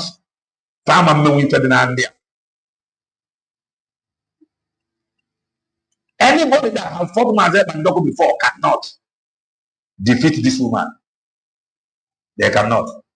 So the people that can actually stand up, but those people that stood with Maz Nnamdi, whom the gang that work with this same leadership is now apologizing to keep the struggle alive. Nnamdi Kanu is not the owner of IPOP. Nnamdi Kanu is the leader of IPOP. And he is the owner of IPOP. Maria. Registered. He is the owner of IPOP. Oh, yeah, coach, you mean you IPOB member. In another, IPOB member. Even there is one Kai report was playing. That guy was shouting, "Oh, you are not a member of IPOB. I cannot talk to you. Let me go to that program." But the same person, the same people, the busy, nature, the program of the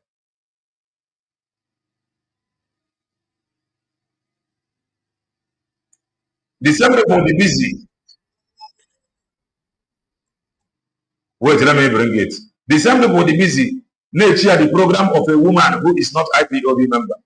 Where is that?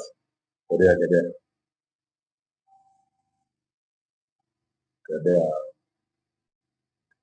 Kai reports. Okay. And what they are going to know info much in the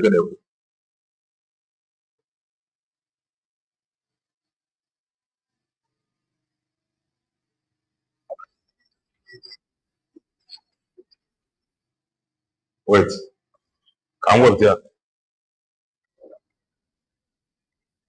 Now, come and listen to this. IBOB organization. Maz Nnamdi Kanu Yakapa Dioku membership. Mana kefu how kefu guys wear the double standard. Huh?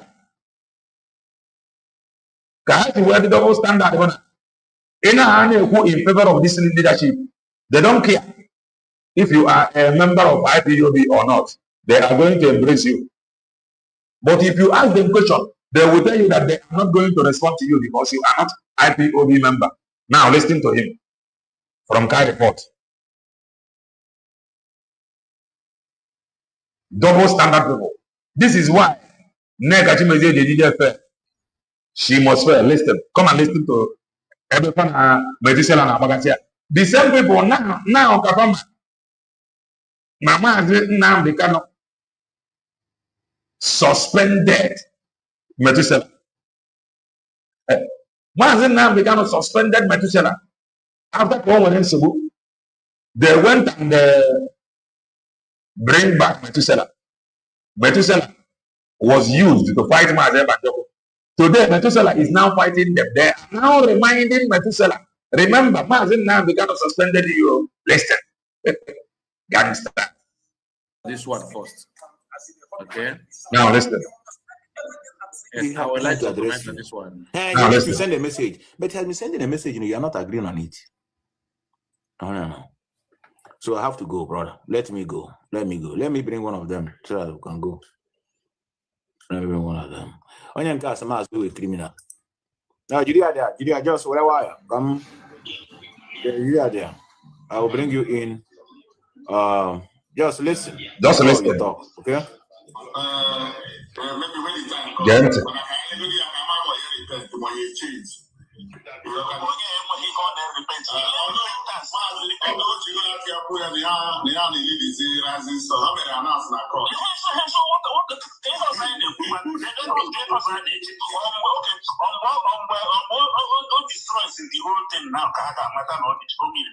Okay, man, as you are speaking, they are listening, so they are picking every point.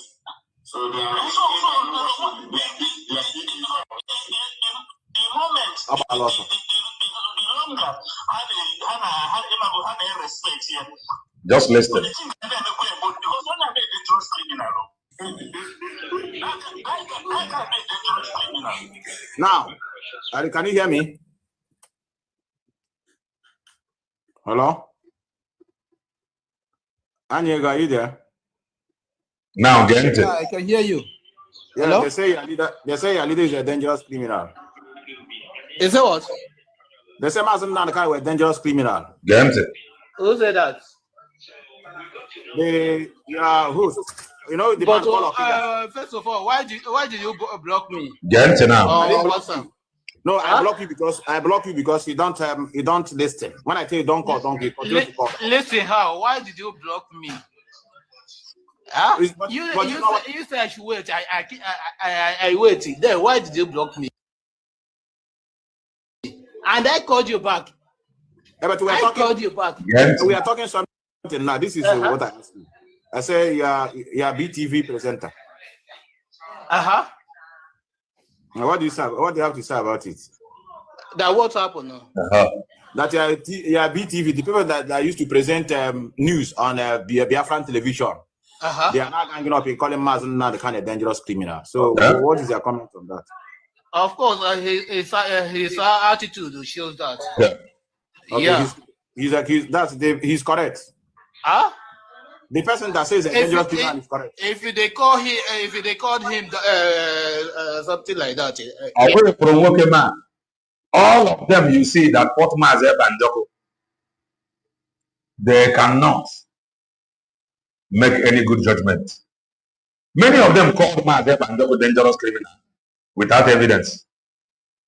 The same people now Maz Nnamdi become dangerous criminal, including Metu. I want to try about Maz Nnamdi Kanu. Okay, to how? If Maz Nnamdi Kanu dangerous criminal, because it is Maz Nnamdi Kanu. Man, I was here on also other man. They don't want freedom. Listen to now. They told Metu that you remember that Maz Nnamdi Kanu suspended you. Mano the Faji Metu Abama Doko Saga. Metu oversent. Just hear it before we go back to the other one. Yeah, right. Because it doesn't behave like a leader. Yeah. And yeah. I have to, let me clap for you. I have to include the way I include because others are not speaking. That's the problem. Let me clap for you, brother. Because others are not speaking. Okay. Because the reason why we want people to be speaking of so that others will understand where this is going. They don't understand it. Let me clap for you again, brother. You are a man. You are a man. You are a man. Hold on. Can you hear me?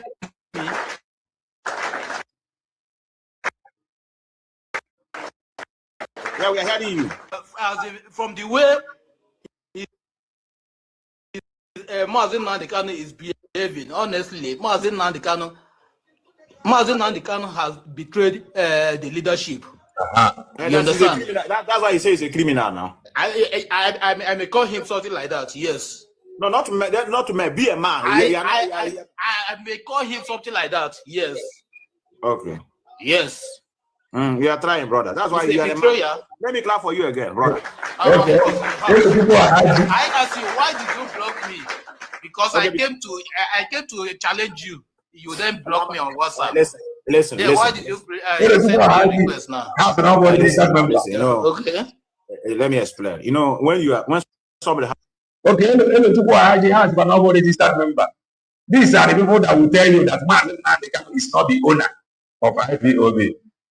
Remember, all that statement that he is not the owner of IPOB. Oh, when you go register and they can't register, but you must be a member. They are liars. Listen. Having a program. Just hold on.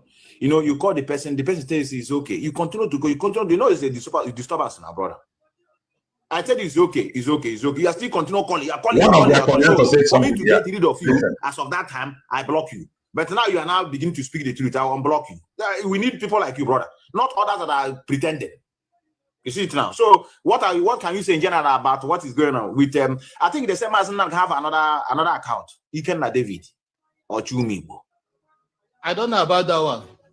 But I'm parading search. I see if it's true. I don't know about that one. Yeah, you are the one saying it. I don't know about it. And you're an IPO member in Switzerland. Yes. Even I'm here with my coordinator.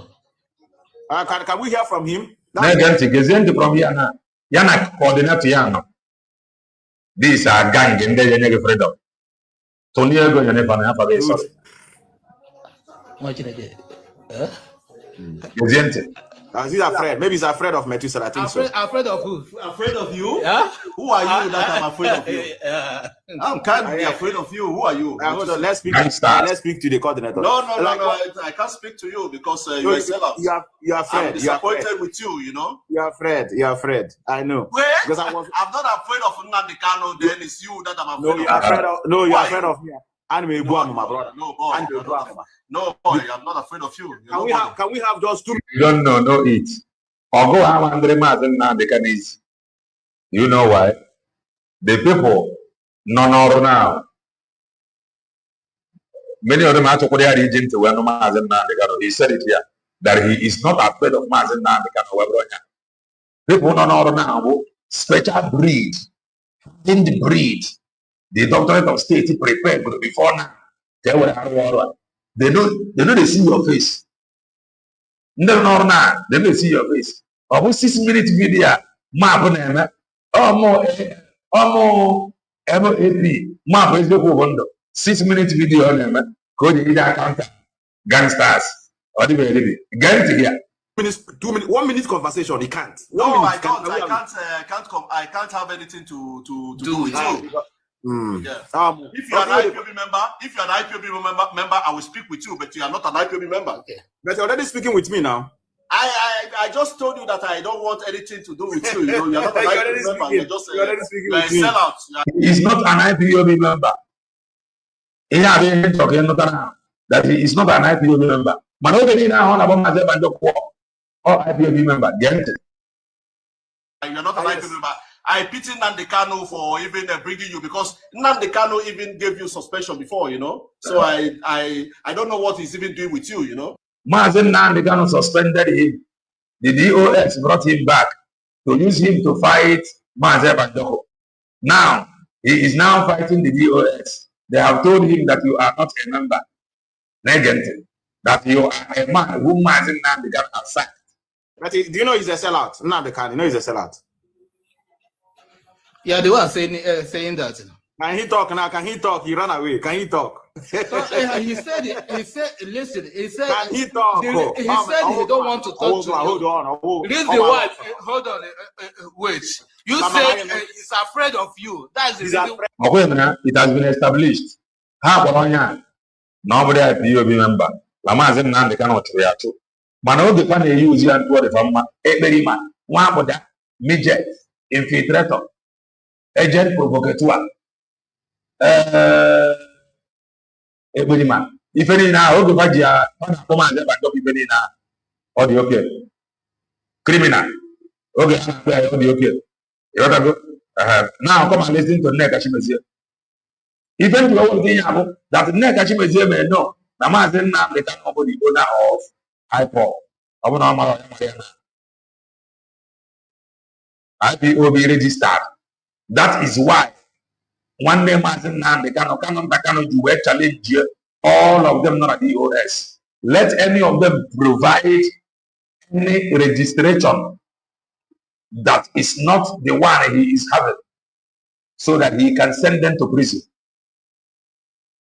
And up to now, come on, present there. Listen to her.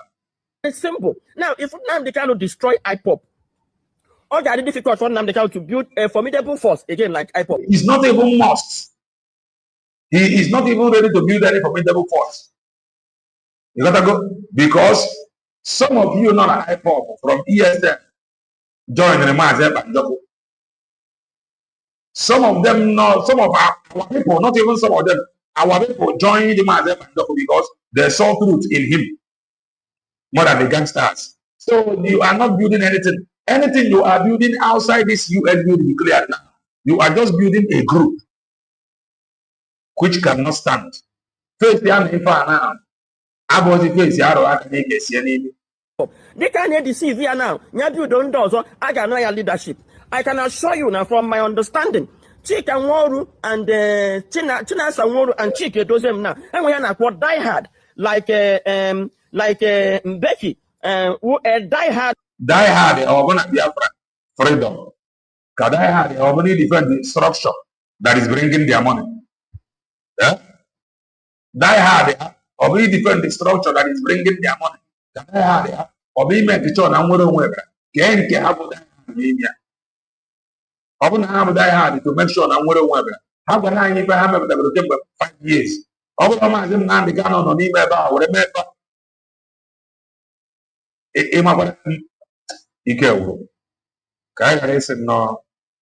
Listen.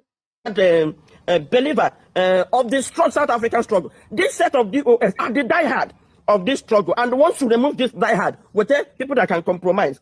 How do you know that they have not compromised? Must the freedom come with IPOB? I am going to do leadership. Now, he became the global face. Okay, prison activism. Inside Robinson Island, he led movements of civil disobedience among inmates to demand better conditions and even conduct city political and legal classes for fellow prisoners. So, on outside, while ending on outside, they push together, joining hands together to push for his. They are not in good terms with the lawyer. They are not giving anything. Registered IPOB document. Kedu capacity push. Koopata. Eba was the radio neck at Chimizio. Umia. Kedu Ibrahim didn't push this very struggle for the past 5 years. So this, yeah, no panime nga na coordinate ndi be ha no panime nga ha na put pressure initiating talks. In the late 1980s, towards the end of his 27th term, Mandela began unauthorized exploratory negotiation with the apartheid government to discuss a peaceful transition to democracy. Mandela officially succeeded Oliver Tambo as ANC president in 1991 after his release. This is exactly the position of IPOP. IPOP leadership, the DOS. Now, one with sheer on there. DOS, the war on. DOS, the war on. It's a war on. Of course, had it been somebody now to the day-to-day running. What are they running? We are they running to? What are they running? We are they running to? See, day-to-day running now for the past 5 years. Can it be the result of their day-to-day running?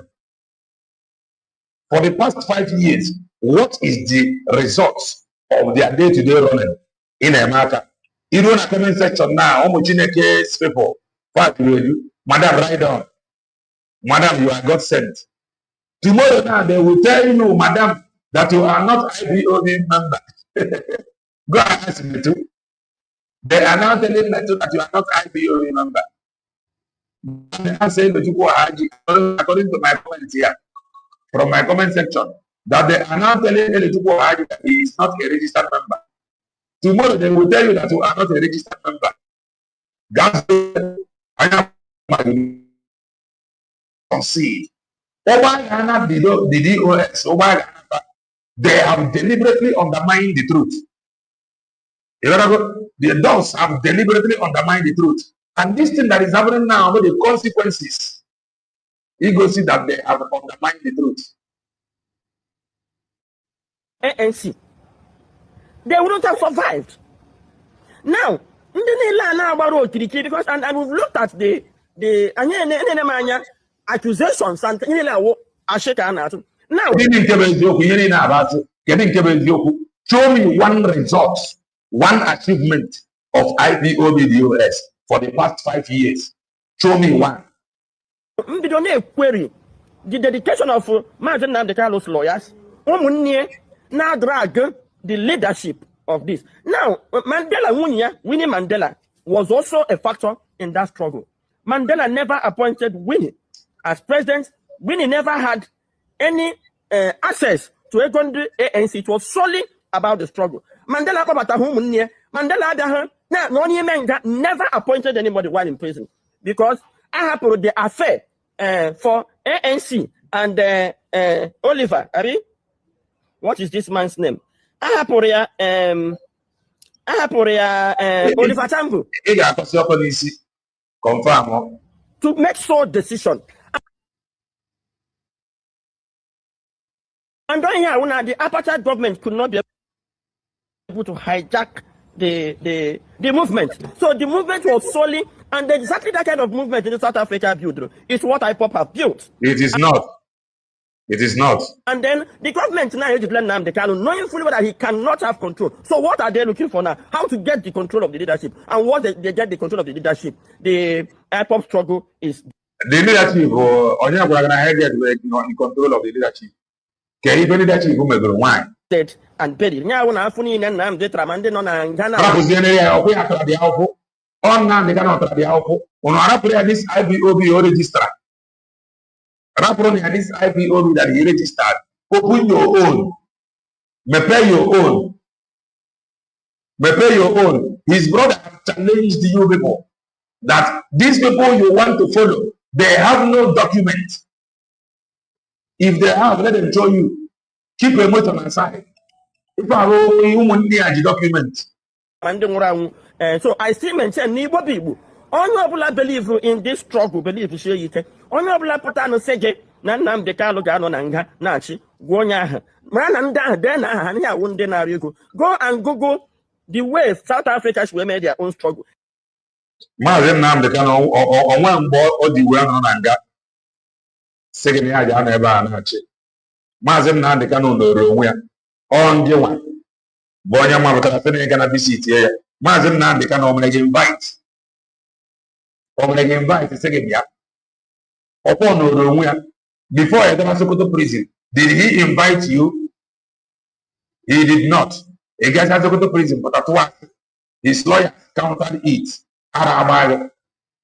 Okay, got the Sokoto prison, but that said that Maz Nnamdi Kanu is not DOS common. Today, you have not went again. In fact, Maz Nnamdi Kanu, after telling us that your visit to Sokoto prison was fruitful, that Maz Nnamdi Kanu said that he only knows DOS. He can't visit 3 again. He fell his break. Now we are war. You see how you lie?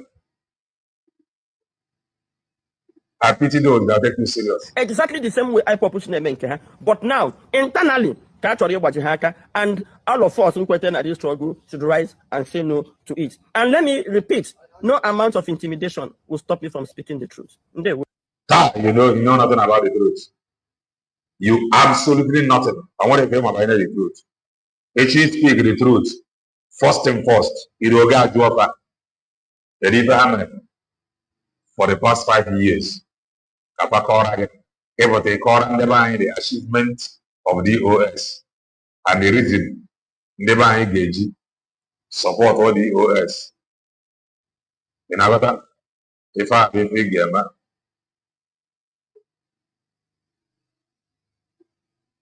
that is what you must do. Let me check if I can see that video. A whole lot of man. Now this very struggle. So it relates. That is the truth. It relates. Now, this is what they are parading. Not even what they are parading. This is the truth. This is the truth. And they wrote it. This is from KK Oda.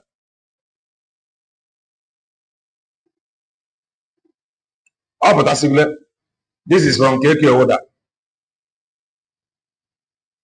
And he wrote, Oda KK Ugo.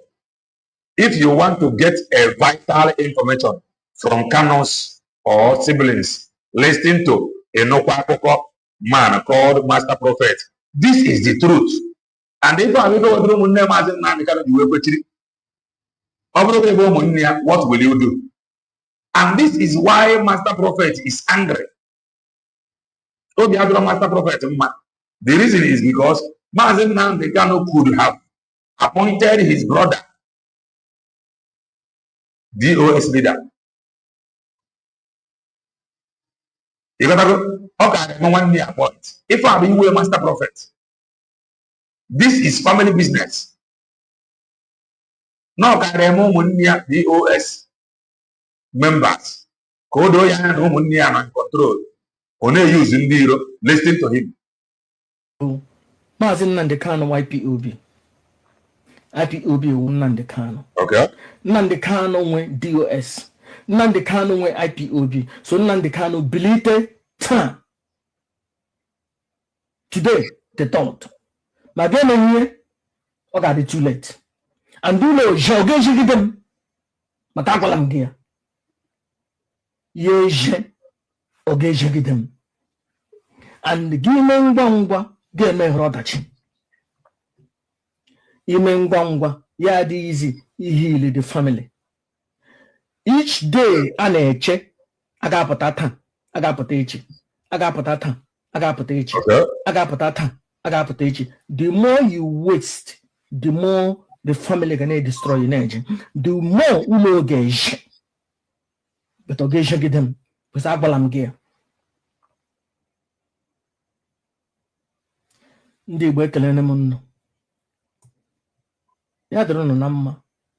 Ihe mkpu na-ekwu ihe ewu ka ọ dịrị na Maz Nnamdi Kanu na mma. Ka ọ dịrị ya mma n'ahịa na-anọkọ ala Igbo. Ka enwe udo n'ala Igbo. Ka anyị ghara ịdị na-akpafu ọbara ndị a na-akpafu n'ala Igbo. Every day a na-emebishi ihe n'ala Igbo gburugburu. Ọ dị eme mma. Ka anyị hụ udo. Ka anyị hụ ụmụnne anyị n'anya. Ka anyị hụ onwe anyị n'anya. Nnamdi Kanu ata n'ahụhụ. More especially ụmụnne Nnamdi Kanu ata n'ahụhụ buru ibu. Yes, Nnamdi Kanu nọ na prison. But ụmụnne ya ndị na-ata dị ahụhụ mụ. Ụmụnne na-agbagharị here and there. If one name on Gah Nation, woman atana. And in Maz Nnamdi Kanu Gemel, in your haka, Kulo Ari Jegida. Okay. Ma appoint DOS members and deputy leader. So that Mbon Kega home onye ga-asị fụrụrụ m foto m na ya ajụla. Mgbe oke ị ga-ahụ oke nọ n'ụlọ na oke nọ n'ama. Mgbe ị ga-ahụ onye nọ na family na-eso na-agbago ụkwụ. Family m na-ekwu okwu ya ụkwa POB. Etipụle m ụka n'ọnụ. Maka onye na-eri Nnamdi Kanu ụgbakọrọkele na-enye mma mmiri nọ na family. And IPOB without family. Chineke ekwuchana m Jukwu m ọsọ ọjị. Chikedozie m onye iro Nnamdi Kanu. Ihe nji mara na onye iro ewu. Ndị niile sabotage ga Nnamdi Kanu oso ha. Ojiofo onye iro Nnamdi Kanu. Ndị niile na-sabotage Nnamdi Kanu oso ha. Akwa recently ka anyị hụrụ ya na nwaanyị na-akpọ pọnk lọlọ ndị efulefu, lọlọ ndị iberibe. A sị m enwe nwanne Nnamdi Kanu ya na Ojiofo na Chikedozie m na Apali na Apadi hụcha ihe ndị na Ojiofo na Ejimakọ na Ojiofo na elaha Chikedozie m Ojiofo na Chikedozie m na ha kpara nkata nye oyibo latitude iji ewere go IPOB. Hụchara ihe ndị ha na Ojiofo na Chikedozie m na Apali na apịtọ. Asị m ala Igbo gide enwe onye farukwu ibeku n'ihe ọbụla. Master Prophet wee go obi ihe dị ya mkpa. Si were IPOB leadership. Sorry, DOS. Si were ya nye nwanne Maz Nnamdi Kanu. Arapụrụ ya Madam Nnenni anya ka o nwee ike ịdị esi ogo 500 euros. Onwezikwa ihe ọbụla ị na-akọ, that is your business. Ebe esi apụta ihe dị Master Prophet mkpa. Ị na-ekwu okwu freedom. So mgbe na-eri Nnamdi Kanu gbakọrọtele na-egbu ya mma mmiri, ala Igbo gide na nkwọ gide na eke gide na ahịa na-enọka ala Igbo. Enwe nwanne Nnamdi Kanu ha na Chikedozie m na Ojiofo na-arụ ọrụ, ala Igbo gide. Ọnwaanyị alụrụ alụ nọ na Farukwu Ibeku ha na Chikedozie m na Ojiofo na-arụ na-apịtọ, ala Igbo gide. Because Ojiofo onye rụgo ọrụ with Simon Ekpa from beginning. Mgbe Simon Ekpa changed, ha hapụ Simon Ekpa. Ojiofo onye rụgo ọrụ with Bruce Fem. Don't mind him. Mgbe Bruce Fem changed, ha hapụ ya. Ihe niile mere na IPOB onye ọbụla nọ against Nnamdi Kanu, Chikedozie m na Ojiofo kwụrụ na with that person. Mgbe onye hụ nwere change of heart, Chikedozie m fair break gị already. The only thing nyere Maz Nnamdi Kanu obi ike ọ ka ji push bụ maka Maz Ebanjoko. That is the only thing nyere ya obi ike. Ọbụma Maz Nnamdi Kanu ma ndị awụọ ya na Ojiofo ahapụ onye were ire gị gụọ eze gị ọnụ. I will play the voice of Nelly Ofebu. Were ire gị gụọ eze gị ọnụ. Ndị Igbo mara na ihe karịa agwụ. A sị m na aga m apụtazi na-ekwu okwu ihe gbasara ihe. Ike agwụla m. But ya wụrụ na Nnamdi Kanu were advice ma were na ma onweghị ka ha gbasara mgbe ihe mmawo Uno gi na eshi mmiri. And yeje ogeje them. But you may appoint new BOS members today and deputy. Wow. Master Prophet Adi Church. In your turn, Maz Nnamdi Kanu can issue the statement. And maybe that may be the only lasting solution. Or he align with USB declared now. Kega Huzi enemy gain on a family. Family in the cook your IPOB.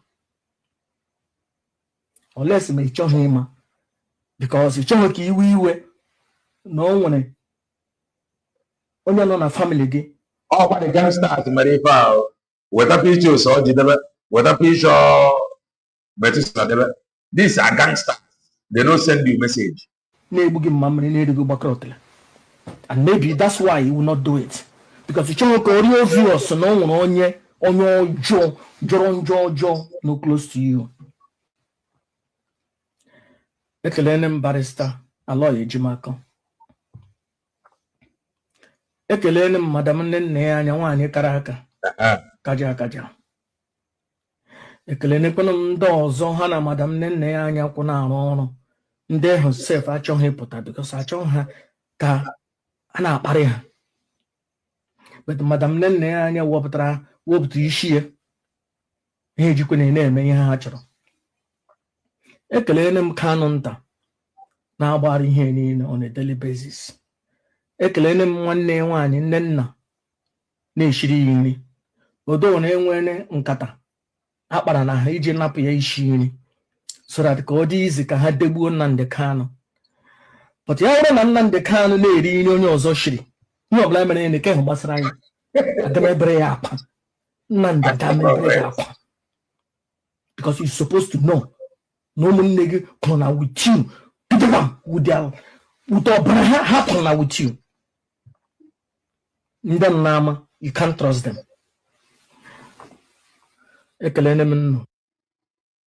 All the gangsters, Marifa. Now, come and listen to the voice of Nelly of Egu. Nelly of Egu are going to exposed. Now, listen.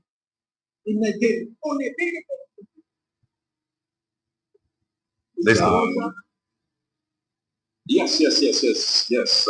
Good evening, Mr. David, Dr. Masanga. Good evening, Professor. No. This is our brother Stone. Our brother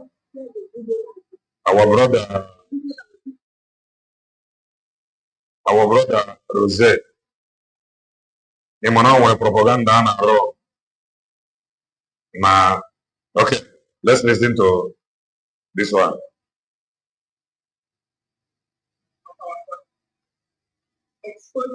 Nelly Ofebu. This video de la social media. That is why I'm playing it. Now listen. From Nelly Ofebu. Exposing the many atrocities of Chinasa Nworu and Chike. Ọtụtụ ife ọjọọ emere na nwere onwe.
for which this account was registered. Hope the sound is coming out clear. Hope the sound is coming out. Ono kama Nelly of Ebuna. I told me go see the picture ever because I want to some pictures of it. Nelly of Ebu. If you like, call it propaganda. The voice with the social media. Founded on August 10, 2009, with identification number 837315. The business address is 169 Acres FM Road, Atlanta. Therefore, please pay attention to the summary of the business owner. Number 1 owner, Woru Chukwuemeka A. Number 2 owner, Woru Chinasa P. Number 3 owner, Woru Chibondo P. Chinasa Woru has used ESN as a stock account. Chinasa Woru has been stealing ESN money, using it to finance an expensive life and to fund the dead man squad and the Uganda in order to save the man. I will go deeper into Chinasa Woru's financial crime against ESN, MNK, and the people of Biafra in more details at the later time. Therefore, this expose is very important to me right now for some particular reason. I want to make it known to Biafra that Chinasa Woru is already threatening to kill some people in Biafra because of the incident that is right now. Chinasa Woru has been killing people, but I'm very upset right now. Chinasa Woru is making a lot of threats. Chinasa is a real at this point, and that's why I need to bring this incident to the attention of Biafra. For the sake of the villages and the people involved, I will be omitting the date and location of the incident. Last month, August, Chinasa Woru set up a couple of our ESN members, comprising of 4 men and 1 girl.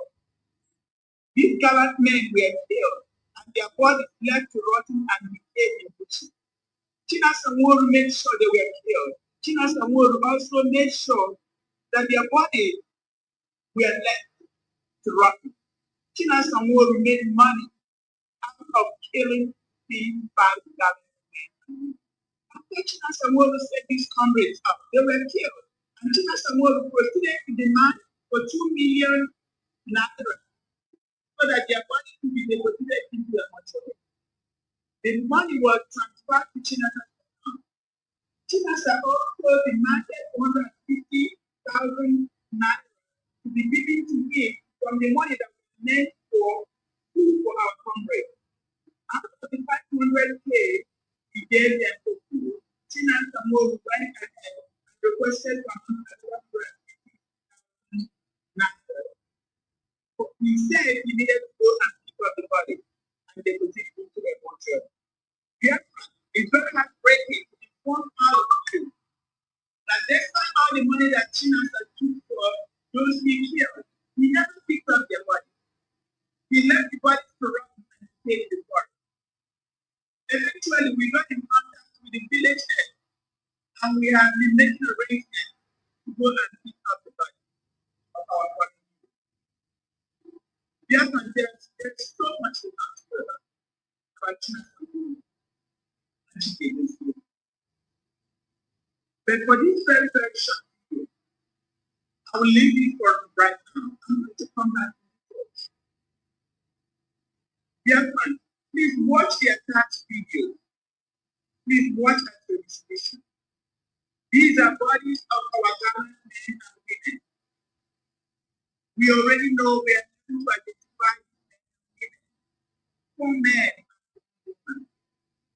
We've made an identification of their bodies. Chinasa Woru left them to rot in the bush. Chinasa Woru took 2 million and to pick up their bodies. Chinasa Woru never picked up their bodies. Chinasa Woru killed his men and 1 woman. Chinasa Woru made money. Our foreign village. Chinasa Nwolu committed so much atrocity. And I'll take a break for now. I'll come back. Yeah, please. It's heartbreaking. I will stop right now, but I will come back. Thank you. My name is. If I come back here, I just want to let everybody know that Chinasa is threatening to kill more people. Chinasa is threatening because the $350,000 that were paid. Chinasa is demanding for that money. And these people are telling Chinasa that they can't give out the money because the money belongs to ESN. Chinasa doesn't believe that any ESN member are still existing in that location because he made sure that all of them were killed. In his head, he already believed they were all killed. Many of them were killed after all. And to Chinasa, he believed all of them have been killed. And that's why he's demanding for the 350,000 naira that is left out of the 500,000 that is meant for their feeding. Bear in mind that 9 million naira was given to Chinasa. Chinasa only gave them 500,000. Chinasa later came back and took 150,000. Chinasa Moore is now threatening for the remaining 350,000 to be given to him. Chinasa Moore told them that he is going to make sure they are killed if they don't give him this 350,000. In a meeting, Chinasa Moore, meeting in the Zoom meeting, Chinasa Moore, to the hearing of everybody at the meeting, told them that he will make sure that these, I'm not going to say what he called it, hey, he threatened them even at the meeting. And he's threatening them. And they are scared and worried because they know how evil Chinasa is. They know the atrocities that Chinasa Moore has been committing to his bad and they get mad for. Biafran, if anything happens to these people, you are to hold Chinasa Moore responsible. So I will go and pick up. Akwemra, many of you know the owner of this voice. If I will Nelly of Febu, one more Dr. Nelly of Febu, of Febu. The people sharing this thing is Ndotu Gaibana, where Ndotu Metusela, Ndotu Soji. They are the people sharing this thing. A whole lot, a manner, Nemo Kumuro. No, Akwaka again.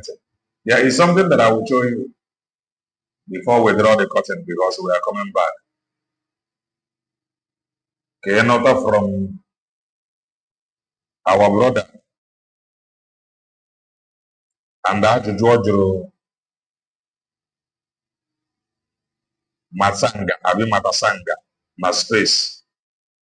Let us listen to him, Rosette.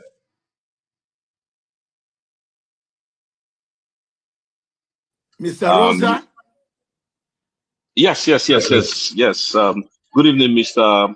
David, Dr. Masanga. Good evening from here, sir. I really don't want to dabble into you people's conversation, but this one is just a quick one, sir. Just to clarify our people, which is Biafrans, on the our Prime Minister's case, and just a quick question. Some speculated that you have actually cut in ties with the Deputy Prime Minister of the United States of Biafra, which is Dr. Ngozi Arabweze. Biafrans wanted to confirm if there was any of such thing, and then the support you are throwing Maz Nnamdi Kanu, our Supreme Leader, and then Simon Ekpanjoko with Finland. Thank you. These are my questions. Thank you so much, sir. Not hear the question that I have done what? The first question is if you've cut in ties with the United States of Biafran Deputy Prime Minister, which is Dr. Ngozi Arabweze, and secondly, what you are doing to help us with the case of I've done with the. You see, I can't discuss client's work, but I have done a job for. Yeah, I know. I don't want you to discuss it. Well, just clarification. I'm saying on the Prime Minister in Finland, Yes, sir. I've filed my appeal. Thank you so much. I've sent the appeal to the lawyers. All right, sir. So the cutting of... In fact, what I'm going to do, I will make it public. I want him to give me permission because it has arrived his desk in prison where he is now.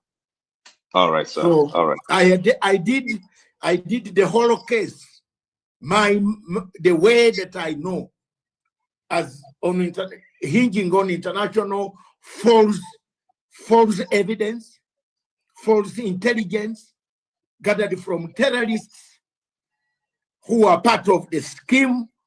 I have done the case. I've handed over to Tommy, the lawyer, the white lawyer, because I'm in his technical team. So I've done my part, and I think I will send it to the I will send it to one of your secretariat. They can get you a copy. But I've done my appeal already, and there is no way that Finland will defeat me in that court. It's impossible. All right, sir. Thank you so much, sir. Let's just stop it at that, sir. If the case comes to the European... Now, I ain't got to say about if I want to try no more USB declaring area and they are on there. Because the question bo mane soku odo nantos weza de ajujo due to language barrier or something. Manoro panyeri aro there. Then that he is waiting for updates. I'm going to put link. Oro one is spent. I got a letter. Wait. 19 working. Kerivan Abonkano, Germany. Kedafi Obi-Wan. We'll come together with it in some hours' time. You be one nature of ego. Opara 1 year working. Omuchineke visited him. Tuwari only. Recognize ya. Chini efe. Amana mbefa no gwe acheria. Ma part of the page we through ya ule. Near envelope. Kwezi ya mpa wakwane ya no the good no orwa. Na recognition ya ona acho na recognize ya. Ya robazi oro butazi na abonu. Na bugo ni mambia meeting. Ngi wetego. According to Akoya wetter that I've watched the video. I come and watch it because it is really laughable. But we must continue. If Maz Nnamdi Kanu, but that they embrace USB to declare, one of the difficult for permanent protection. Should I say protection and respect? Okay, they give 100 men. According to Methuselah, 100 men are able to make peace. I said it here. 100 men cannot succeed in making peace. Because the people I gave a peace with, they are not ready for peace. So, for lasting respect, we is very clear. For temporary one, they can go ahead with their army, 100 men. Both parties, Maz Nnamdi Kanu and their group, and the Gangsters, all of them must one day agree. Now, US will declare by panel or endpoints kind of. Come and grab the mic. Make your comments brief as we draw the curtain because we are coming back.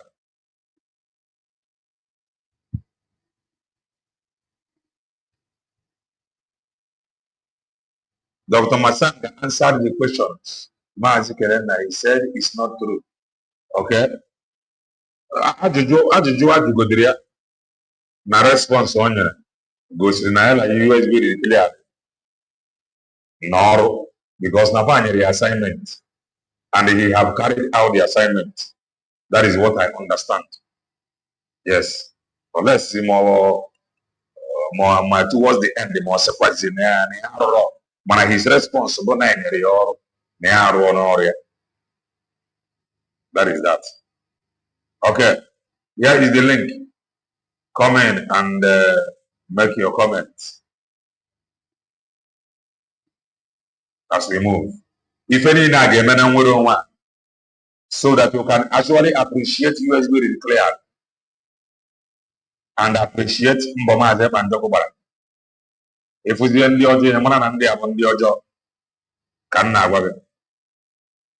Oluchimwago, greetings from here. Grab the mic. Yeah, man. Good evening from my side. Hello. Yeah, I have been listening to you since I've been in the system trying to do one or two things. But I just want to make one thing clear here. If you did not stop that message, our brother repeated the message clear to Dr. Masanga, and he said outrightly that it is a pure lie. He said it is a pure lie because repeated the question to him again after trying to give up. Now, after everything, he repeated the straight that, did you have any issue? They said you are not working. The man said it's a pure lie. He mentioned it is a lie. Yeah, that's what I want to correct. But you see, going forward, and this woman in the law, I don't know what this woman, according to Master Prophet, also lawly, believe. Where is this woman coming from? From the beginning of this IPO, the one, all of us are here. We don't know anybody called Nen. Where is she coming from? I just don't understand what this one is projecting. It's indicting Maz Nnamdi Kanu. This people repeat the Maz Nnamdi Kanu in a life imprisonment. Can these people? That was something you said there, Maz Kelena. It's in here na prison need the one. It got to him or her. He say, how you day? Aputakwara. You go no wouldn't you give try a toothbrush, give try a tissue, give a put you look Hannah got display need to stop this man, need to stop this man. I'm the reason for all this. But you see, that woman, Kelena, let me tell you one thing. What is happening today is because in all these shenanigans, Mazi Kelena, there is no consequences. I am telling you. That is why they come out, they say anything they like, they say all manner of things, and they get away with it. Nobody is confronting them. Nobody, whatever I call herself, she's not even afraid. All manner the weight of Hamadike, this woman cannot be coming to this place in all these things, all because men, the IPO and the rest have compromised. That's why she's allowed to do all this damage control with Ifeanyi Ejiofor. Because the Ejiofor man nobody will listen to him. That is why I had this woman say why now call bullshit everywhere. Now nonsense the whole social media. No, before ya collapse. Now na bongo. She no go rest. I don't understand. This woman, her life attitude is very, very irritating.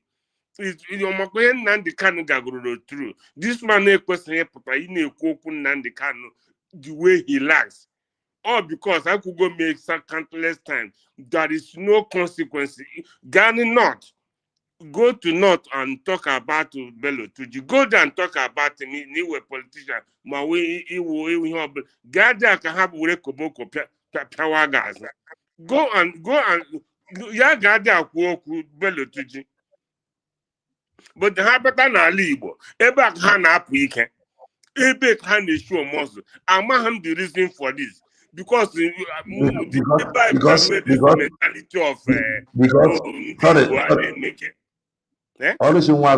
thing is that They lied to some of us that they were formidable. Yeah. Whereas formidable other because of the formidable things that is happening. I'm a name. Exactly. Exactly, my brother. These people, the state had the too much. All of us were old members. All of us. All of us. Ama m ebe ha gara concord zie security ha jikwa wuruki akwa ndị anyị na ha nọcha here. Most of them ha nyacha taxi. Okay. Ma Zayoba, Abazayoba na akwa on island here on taxi na Dublin. And they will be listening. Ndị na-eme nkweri aka ha nkụ. We know all of them here. Onwe onye ọbụla any of them were career person. Ama m ebe Ọhamadike ji enu as in absence of nothing. With all these mediocres. So, but just to clarify that Masanga actually said that he has no issue with Dr. Rabeze. So, thank you so much. Thank you, sir. Thank you, sir. God. The little one I get a good get on your Bonyoku, we know. Now the man, if the little one, now USB declared, so that is that. Ojugo, greetings from here. Omakamele, grab the mic.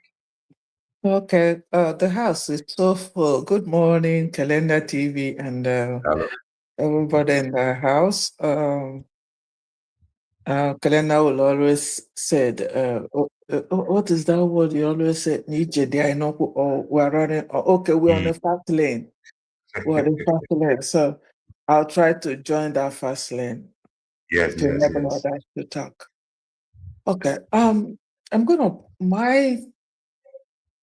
coming from the first voice that you played of a video of FAMD. I know I was there for the fundraise, on Saturday, but sometimes when you repeat something, you catch something that you did not catch at the first time. So the behavior, because when I listened to that, I started processing and thinking all the people that were in media before, who is remaining right now. I could not remember one person. If that is one person, please correct me. But for my memory, I can't remember anybody that is remaining with USB right now. And you can affirm, or they have proved us or USB right for dismissing the media team.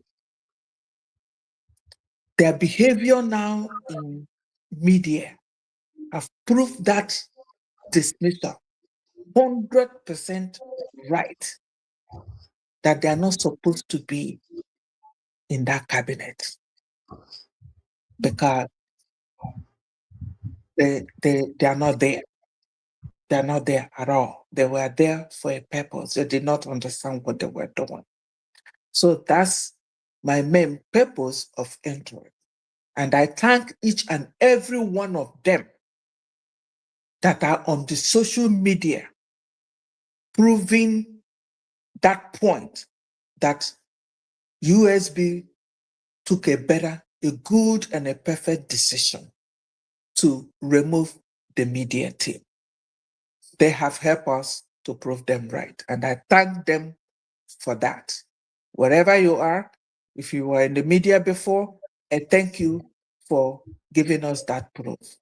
Now, So sorry, you mean all their media team there, like from Briggy, right? No, where's your phone? Yeah, I think from I don't know if they are raised from even let's say from Briggy to USB.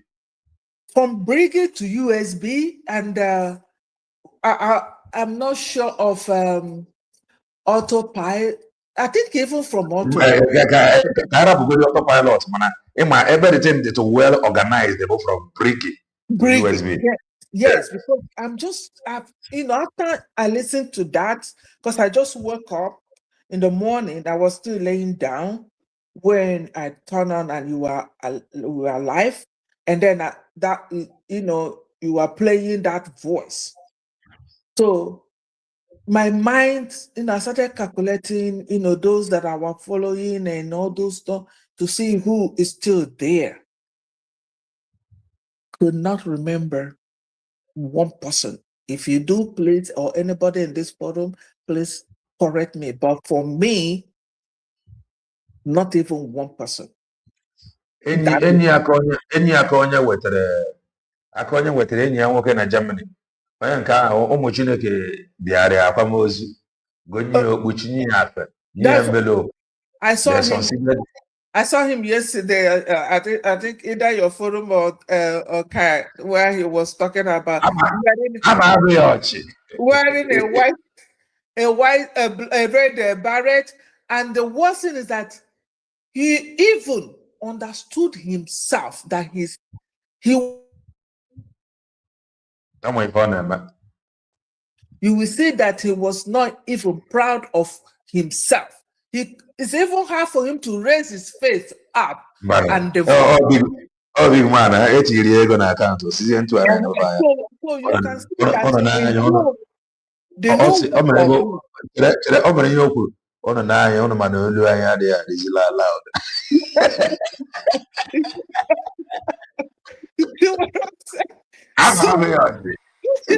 So you can imagine. So please, if when you people on the platform come in, please, or you are on the comment section, if anybody from that when they were organized is still remaining, please correct me, because exactly. I thought about it. I was researching with my brain. I could not find even one person. So I say congratulations and wonderful job for United States of Biafra. They did a good job. They saw it, and whosoever that brought that idea, you are a wonderful, wonderful person, because they all deserve to be sacked. They've shown it, they've proved it. And those who are saggering for Maz Nnamdi Kanu, for Christ's sake, for God's sake, leave that man alone. If you're a human being, leave him alone. The man is already there suffering. The man has suffered so much. Whether he got it right or he got it wrong, please, for conscience sake, leave that man alone there. Let him deal with what he is doing right now. Madam Punk, I thank God, beg you and your group, leave Maz Nnamdi Kanu alone. He's already going through something.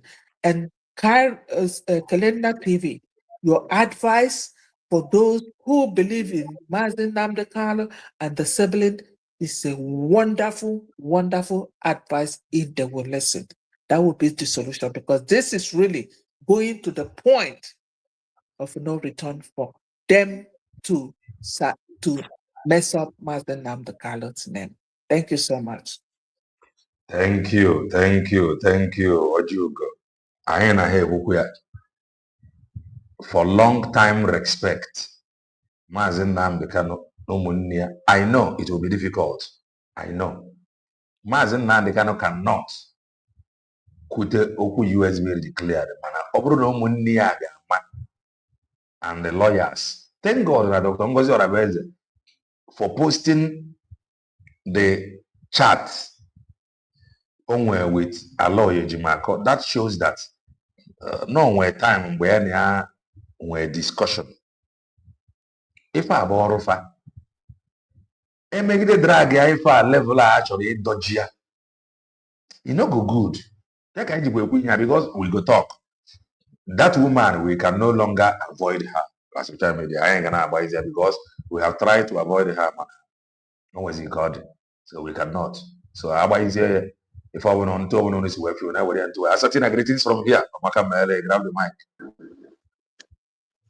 Hello, greetings. No.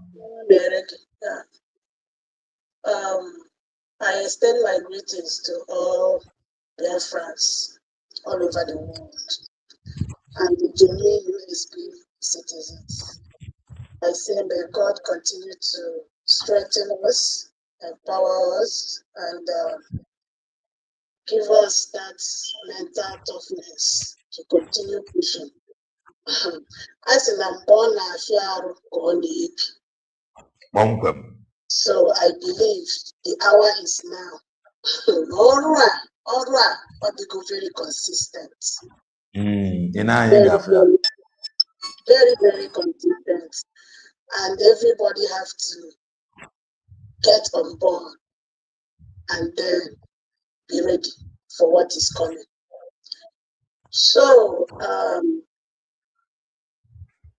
Kelena, you just preached an unreserved truth today. Because you know exactly what you are saying.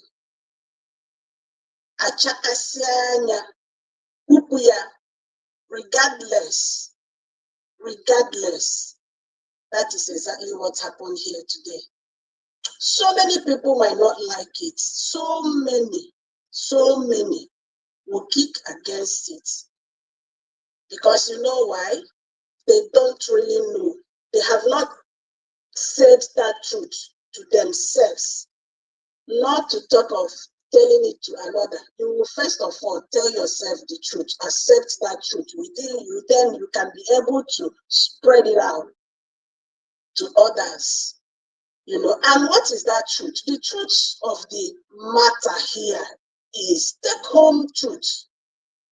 Believe it or not, Maz Nnamdi Kanu have done a great job by creating awareness.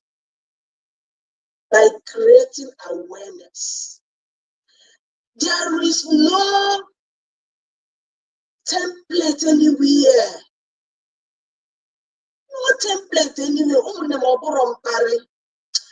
And Maz Nnamdi Kanu, God bless him, he understands it very well. That was why when he saw what Mazi Simon Ekpa is carrying, he quickly embraced Mazi Simon Ekpa and even did not hide it. He spilled it out, saying, if not through this one, he is taking us to a new dimension. He is bringing it, meaning that it's not there before. He is bringing what is not there, what we don't have. He said it, but their focus will not in here Maz Nnamdi Kanu. Their focus will they are not reading meaning in what he was preaching. Their focus will at church agafe. Nobody, as soon with a slate, with a chalk, with a pen and paper, nobody knows why he was saying that. It's not for you to among themselves, they will be like that whatever DOS says goes. Exactly. That is all. They don't know anything concerning how to bring this freedom. Mazi Simon Ekpa said it. If you don't have anything on the table, I will bring it. And Okuria respectfully, that all this while I have researched about this. And when you're on a table, that was why respectfully, if there is nothing on the table, I will bring it. And he rightfully did. He did. Under a short space of time, he did. You know, that is the truth that will hurt so many people. It will hurt them, but at the end of the day, they will still embrace it. That is the truth. Now, coming to Ishipong, Madam Ishipong, now that you have embarked on doing research, that's a very good way to start, honestly. Make sure, please, go and research how a new nation, how to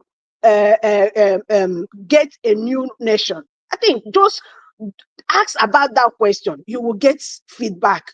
And please come up to tell us your findings as well. Search for it. How to get a new nation, please. Declare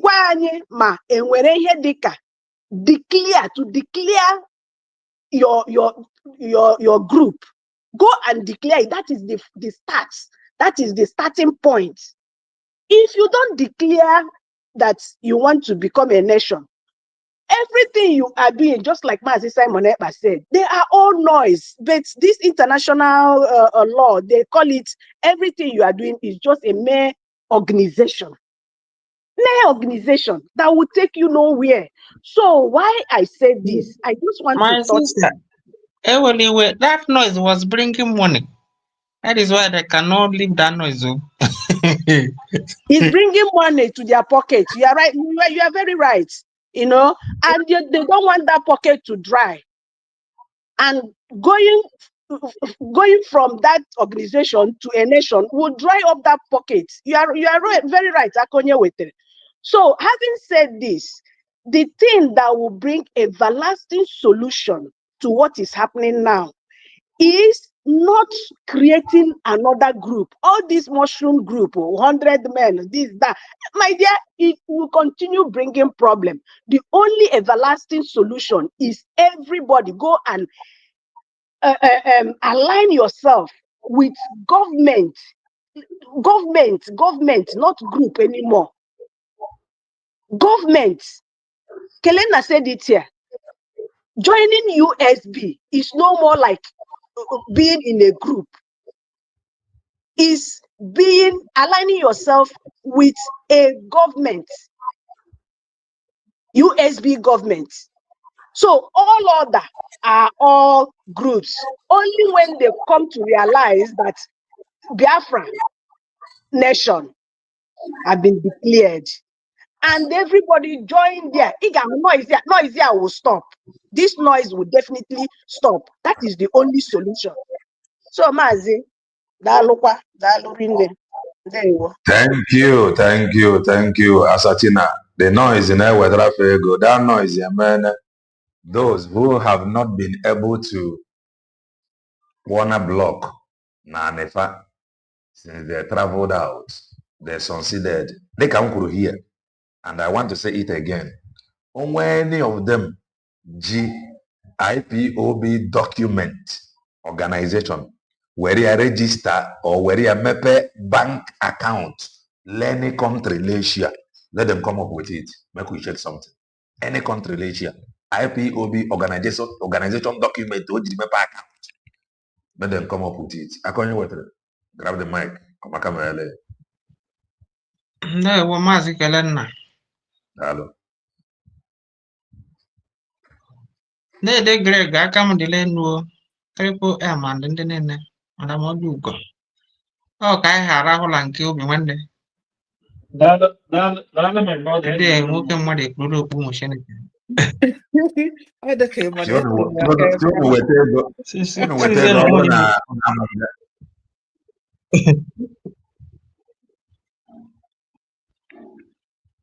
Go ahead. Okay, season on one year can my hell. Even an unknown the lamb but that by one. Network, but I had to work on it with you. My brother, I'm a more camp poor button. Poor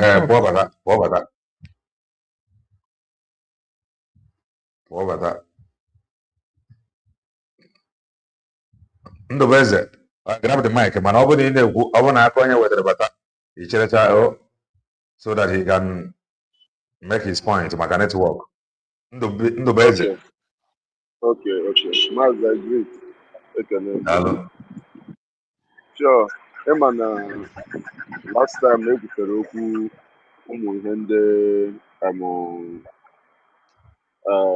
templates.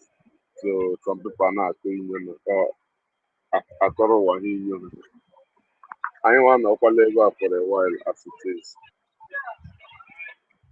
The only time I could say I do ihe gbasara your roadmap all since Maz Nnamdi this struggle. Another ekwu nke miscreant. Another ekwu nke miscreant. Since mgbe echefuru ihe ọbụla mgbe ke last time hụkwara Tony Nnadi na social media. Because mgbe ọbụla ebe ọbụla Nnamdi Kanu chewere ihu ihe Tony Nnadi na-aga ebe ahụ your roadmap. Ebe ọbụla Nnamdi Kanu chewere isi ihe Tony Nnadi na-aga nga ahụ where is your roadmap to Biafra? And anyị ncha maka ofu asịsa maazị na-enye ya sị na once mmadụ na-amụ nkwu akwa abụọ na gị ma anyị iwe Biafra. Anyị chala stage ahụ nke a number one. So Maazị Ekpa is a real game changer. Onwe ya na-akọrọ nke ahụ ọnụ. Template sikwa template asị. Template ahụ na ọ Maazị Ekpa onye ji template ahụ bịa. Nke ahụ ekwesịrị put to bed. O nwere ihe ọzọ m chọrọ ikwu maka ụmụ ihe a na anyị hụrụ ọgụ a dara na tumi ịma uche onye ị hụrụ ihe mere ihe Ụwazirike gwara anyị some time ago. Ụwazirike sị gị na ya nọ n'ime ọkwa ndị ụba ka yes ndị ụba I'm sure I think ndị ụba jikwa kpọrọ commanders ya niile bịapụta ya n'ime before ya give up. The only thing na ọgwazi anyị wụzi ego ole e nyere ya otu o si give up because ama na ego mere exchange aka na aka. So right now as it stands, to me the own dot mụ connected before nwaanyị apụta ebe a na-akụ inyo ịka na-ekwu okwu ọnụ ezi otu ahụ ime dị aka nsị a na ọdụ nyụọ ya ka eriwe ịma na ihe mere Ụwazirike to my own understanding ọ ya nwawo ihe a na-ekwu okwu ya na but Maazị achọrọ give up English. Yeah. Maazị achọrọ give up. Meanwhile, ụta na ọ chọrọ give up amakwadara na once o kwere na ihe a gwara ha a ga-eke ego eke na so kịta na okwezi ọ ya wu inyo a nwaanyị a ga-apụta na-eti na DOS push ga mgbe Mandela ndị nọ n'Europe push ga mgbe Mandela nọ n'ime mana ya nwa chọba ịgwa anyị ihe merenụ all of a sudden DOS amatazie da agaghị achị ha from inside mana ọha nwa pụtara bịa gwa anyị that na Maazị si ka kwụsị sit at home mgbe ahụ the truth sorry my brother kwefuru Nneka Chimezie she must now be followed back to back all drop another video so but go ahead. Yeah, so all of a sudden mgbe a na-eti Maazị Nnamdi Kanu says the only time unu ga-anọ sit at home ma ọ gawa court mgbe ahụ nobody know where this I don't want to swear at it. Onwe onye ma ebe nwaanyị anụ onwe onye ọ pụtaghị mgbe asị da na mba ahụ anyị ga na-eme ihe anyị otu anyị si chọọ ị gaghị anọ n'ime agwa anyị ha anyị ga-eme ha pụtara ebe a sị gị even onye a na-emere the sit at home apụtala sị gị onye mezirile sit at home for them everything was okay. All of a sudden now onye ndu agaghị anọ n'ime enye ọda because of gịnị n'uche nke m ka m na-ekwu nwoke mmadụ ekwebeghị give up because one thing onye ọbụla na-asị ihe ị ga na-ajụzi onwe gị ka ihe mma gwa ha ka ezi ihu mmeji na-aga nwoke ekwechirile so ọ ya wụ ụmụ nkanka ịkọ ọnụ a niile a na-akọ kịta na but nwaanyị ahụ dị stupid ka ọ dị weta ahụ. Thank you Wanda. Thank you. If Maz Nnamdi Kanu give up now na him lose. That is the truth. And the reason why he have not yet give up Bomaka Maz Nnamdi, that is the truth. Onwa give up na him lose. Adeji wa gwe onyocha. You get a son. Amaka Mele, grab the mic.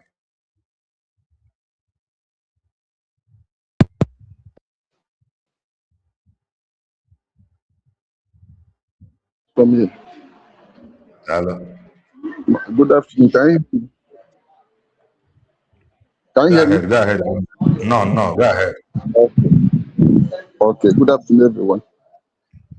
I want to use this medium to thank and appreciate every each of you, who have been working so hard to make sure that we dissect and then do the needful. Though it's not an easy work. It's not an easy work, but by the special grace of God, Chukwu Kikabiyama is the one piloting the affairs of this movement. That is why when the demons and the enemy tried their best in order to pull down the foundation, pull down the building, everything entirely, they couldn't succeed. So I want to commend all of you who are still holding ground up to this very moment. Your doggedness, your resilience, your steadfastness in this movement, in this very moment. I pray God in heaven will continue to strengthen all of you. And I want to also add up something to the noisemakers. Mazi, do you know that the reason why the so-called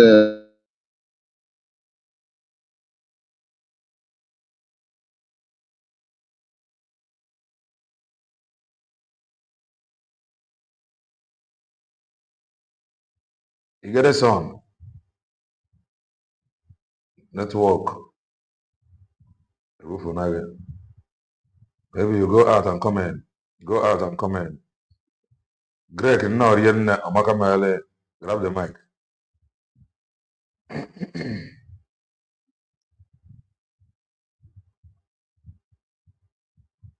Greg, can you hear me?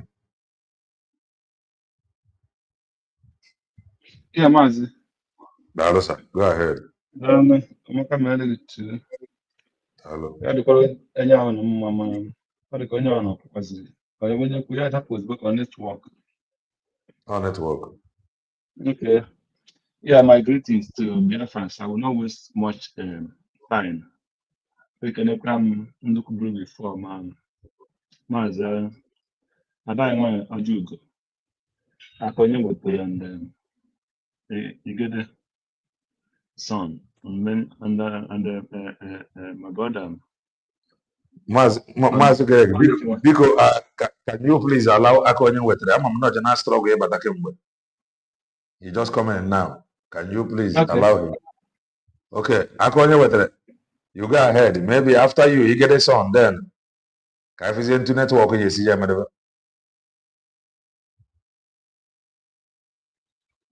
Okay. And yes, go ahead. Okay, I can let go before network cut me off. Mazi Galenna, that woman okay, let me say I followed that woman well. Mgbe ọ na-edozisi ihe ọrịa, she do come to yes, she do come to VOP. Si na sit at home asị na Simon na-eme enforce na ọ bụghị Simon na ndị na-eme enforce bụ ndị military na ndị police. She was garnering a sympathy, love, likeness. Yes.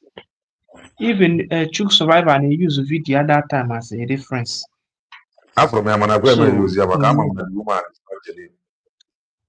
So even then, it take the woman serious. I don't go lie for you.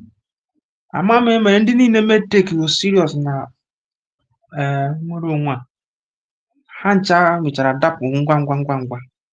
The onye nke ala dị ewute nwa m bụ na nke kpọrọ my friend. Anyway, o mechakwa gwa m ekwula m ya na Humble Lion. Oh, my fallout with him be that. That ihe nji mụ na ya ekwu mechaa program ọkpọkwa m n'offline ọ jụta m something.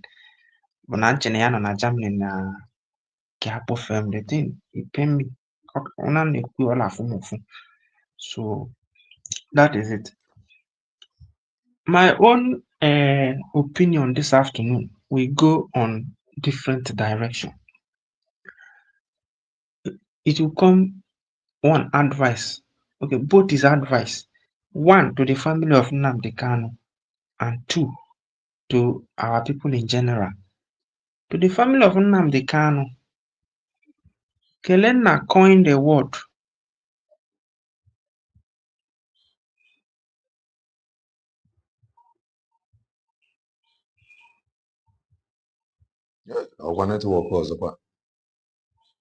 that when men deliberately undermine the truth,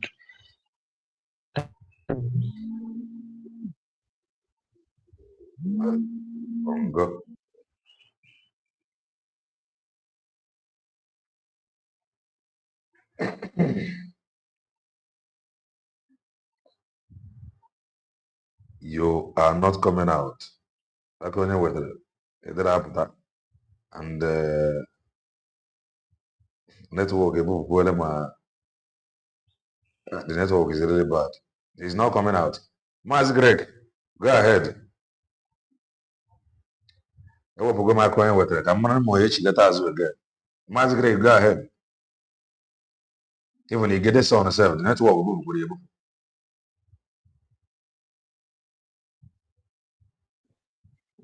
Okay, Maz. Okay, network actually in any gap at all. So, my greetings to Biafrans, and I thank God we are alive again today. Ekele Chineke n'isi anyị niile, na-ekelekwa Chukwu n'isi our leader Maz Nnamdi Kanu and our PM Samuel Ekwenjọkụ. Ka Chukwu oke ahụ na-echekwa ha, na-agba ha ume, echekwa ha na mmụọ, chekwa ha n'ihe, chekwa ha na anụ ahụ na ahụ isi ike. Lụọrọ ha ọgụ ikpeazụ a nke fọrọ na kọt n'ebe ọbụla a na-alụ ya bụ ọgụ. Ya bụ Chukwu ga-emeriri anyị ya bụ ọgụ, meriri ya Maz Nnamdi Kanu and Maazị Samuel Ekwenjọkụ, merekwara anyị Dr. Ngozi Arabeze and all the cabinet on the media n'ihi na ya na-alụwa agha mmụọ ka agha mmadụ. So Chukwu ga-agba unu niile ume ka a na-alụ ọgụ a nwere nwe. Ya Maazị, ka m bido with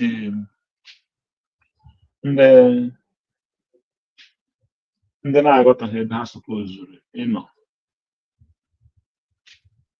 Egere m ihe ma clips ipled na gbasara m ma nke ọgọ nwoke Nnamdi Kanu, onye nke chọrọ ka e create another leadership na ndị na-agba mbọ ka ha ga-esi wee nwee another group. So ọ bụrụ na ị calculate ihe niile ndị a na-eme, mana na ndị agha bịa anaghị ekwu okwu ụzọ ha ga-esi wee laa. Ihe a na-ekwu okwu ya bụ ụzọ a ga-esi na-eme meeting ka a na-aracha aka. And again, meeting na-ebe meeting weta ego ọtọrọ. Ịbịa meeting weta ego ọtọrọ. So ihe a bụ ihe ha ma enwe uche ha na-agwa ha azụ ka esi ga-ala. Ihe anyị na-emekwa, ihe anyị na-agba mbọ ka anyị ga-esi wee laa. And ọ bụrụ na iwu ọchị ha mgbe PM ka nọ ya ka ezi ihe na-akpa emetụsịla asị na ihe a na-ewe create awareness na-ebidobe ikwu okwu otu esi gaa ala. I don't know if any of you can remember that. But they're still creating awareness. They are creating awareness for how many years? They create away 100 years before it was open. If a man and that they're not prepared at all. And any person who is showing them the direction, who is in the first place. So you are naturally in the front seat. That is what the master prophet or the campaign. And Nnamdi Kanu the real. Had the real. The lawyers, so-called lawyers, the real. Nnamdi Kanu declare go Biafra. And this is the extent these people have gone. It's on the media, it's everywhere. There has never been a time where they discuss about Biafra in any international level, in the Senate, America, in the presidential level, in the White House, than now. Even during the time of during the time of Ojukwu. So, and all the lawyers, the sincere and have money, and everybody is after money and leadership, and not after going home. They will tell this man there, Maz Nnamdi Kanu Hagagwe says, Mr. Simon and Joko have done a wonderful job. Recognition. The only thing we're supposed to do is ally behind every Biafran, lie behind this government and push for recognition. That is we have the whole world supposed to know. And suppose Nnamdi Kanu is IPOB, Nnamdi Kanu IPOB, Nnamdi Kanu register IPOB, Nnamdi Kanu, there will be no more IPOB. Nnamdi Kanu register is his own property. The brothers are supposed to know. Those stories are and I'd go 1,000 miles ahead of such news. So, but these people are not understanding it. So, and that is why instead of them to be calling for the rate 10, they are calling for 100 man. Which 100 man will come and make peace? Which peace will they make? And then when you watch what is going on, we that is supporting our government today are telling you there is no need for the 100 men because there is already a government of Biafra, which is the truth.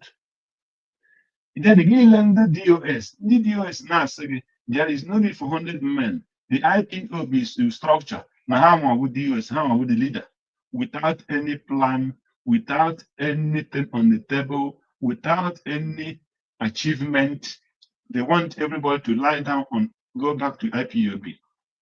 Then, Nnamdi Kanu and the Ogoye and lawyers now, now 100 men that will organize, where they will be the head and to start getting finance. That is their only goal. And that is what the message they are giving to Maz Nnamdi Kanu, because all Hana on every day, Hana every week. So that is the situation. And the truth there is this, that the 100 men is useless. There is no need for that. That is the perfect truth. But the only thing there is the so-called criminal DOS is not telling people let there be no 100 men because that Maz Nnamdi Kanu cannot live in the prison. Not because they want to do anything, but because they want to use the opportunity to achieve their evil aim, they planned even before the kidnap of Maz Nnamdi Kanu. They don't want freedom. They have sold it out, and the government of Nigeria now telling them you have failed. So they are using it to threaten Maz Nnamdi Kanu. Every day, what you'll be hearing is the threat against Maz Nnamdi Kanu. And this evil woman, the Isiocha, is that a Python woman? I call her a Python because it's a snake. How? Also, Barrister Maxwell, her lawyer. Then, later, yeah, Gamu go to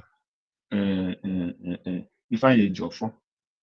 After Ifeanyi Ejiofor separated from these people, and Maxwell, that Maxwell again. So he moved to Ifeanyi Ejiofor. So moving to Ifeanyi Ejiofor as her lawyer, now from there, Ifeanyi Ejiofor used her with DDoS and got inside to be getting information from the alleged Mako, which they didn't even know. So yeah, I got caught every time. Next one, I have caught. Hana Prana caught. I got caught. Name what information immediately. Again, with send there onion do to Sokoto prison. Has the go there and let us have the power because the government is not happy because Maz Nnamdi Kanu did not give up. So go in there and make sure that we continue, we get what we want. So that is the game. And when she not get what she wants, then she go gaga with Ifeanyi Ejiofor and the DOS, which nobody on now can people on hand and send there closer to monitor everything that time, which nobody knows. So the woman was a snake, none a green grass. Oh, here that evil woman. The woman will in that why I go Agui Shogulu can that then lol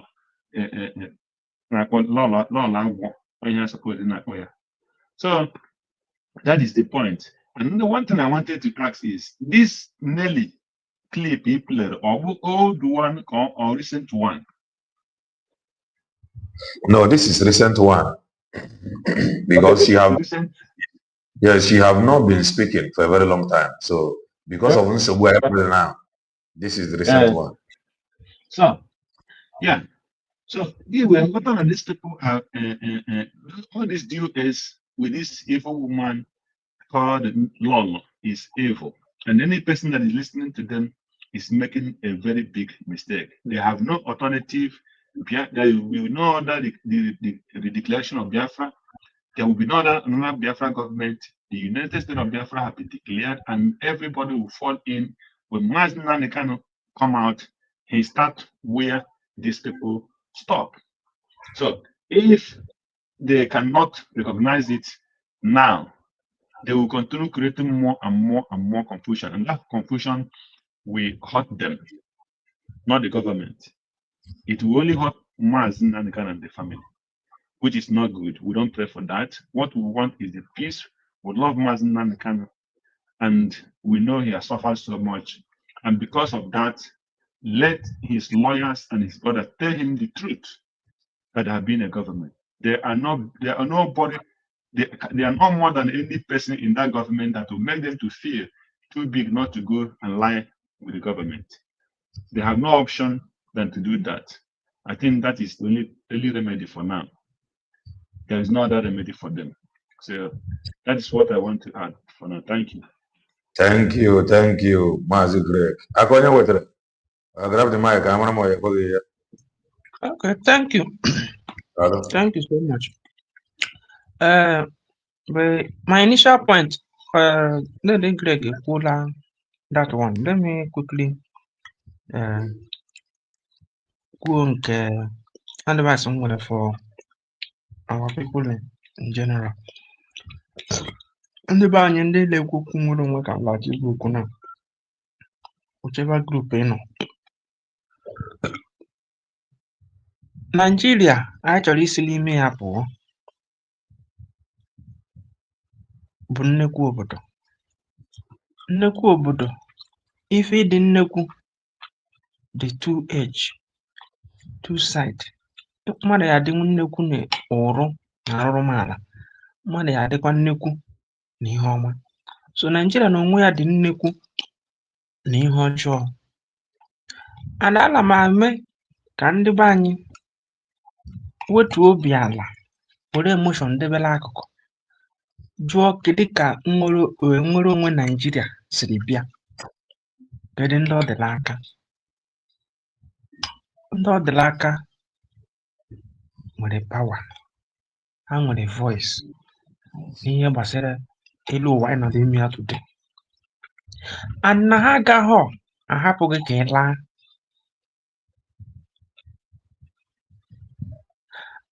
Ha ga-eme ihe niile ha ga-eme ịfụ na ị nọ, because ihe pụtara to them is a threat.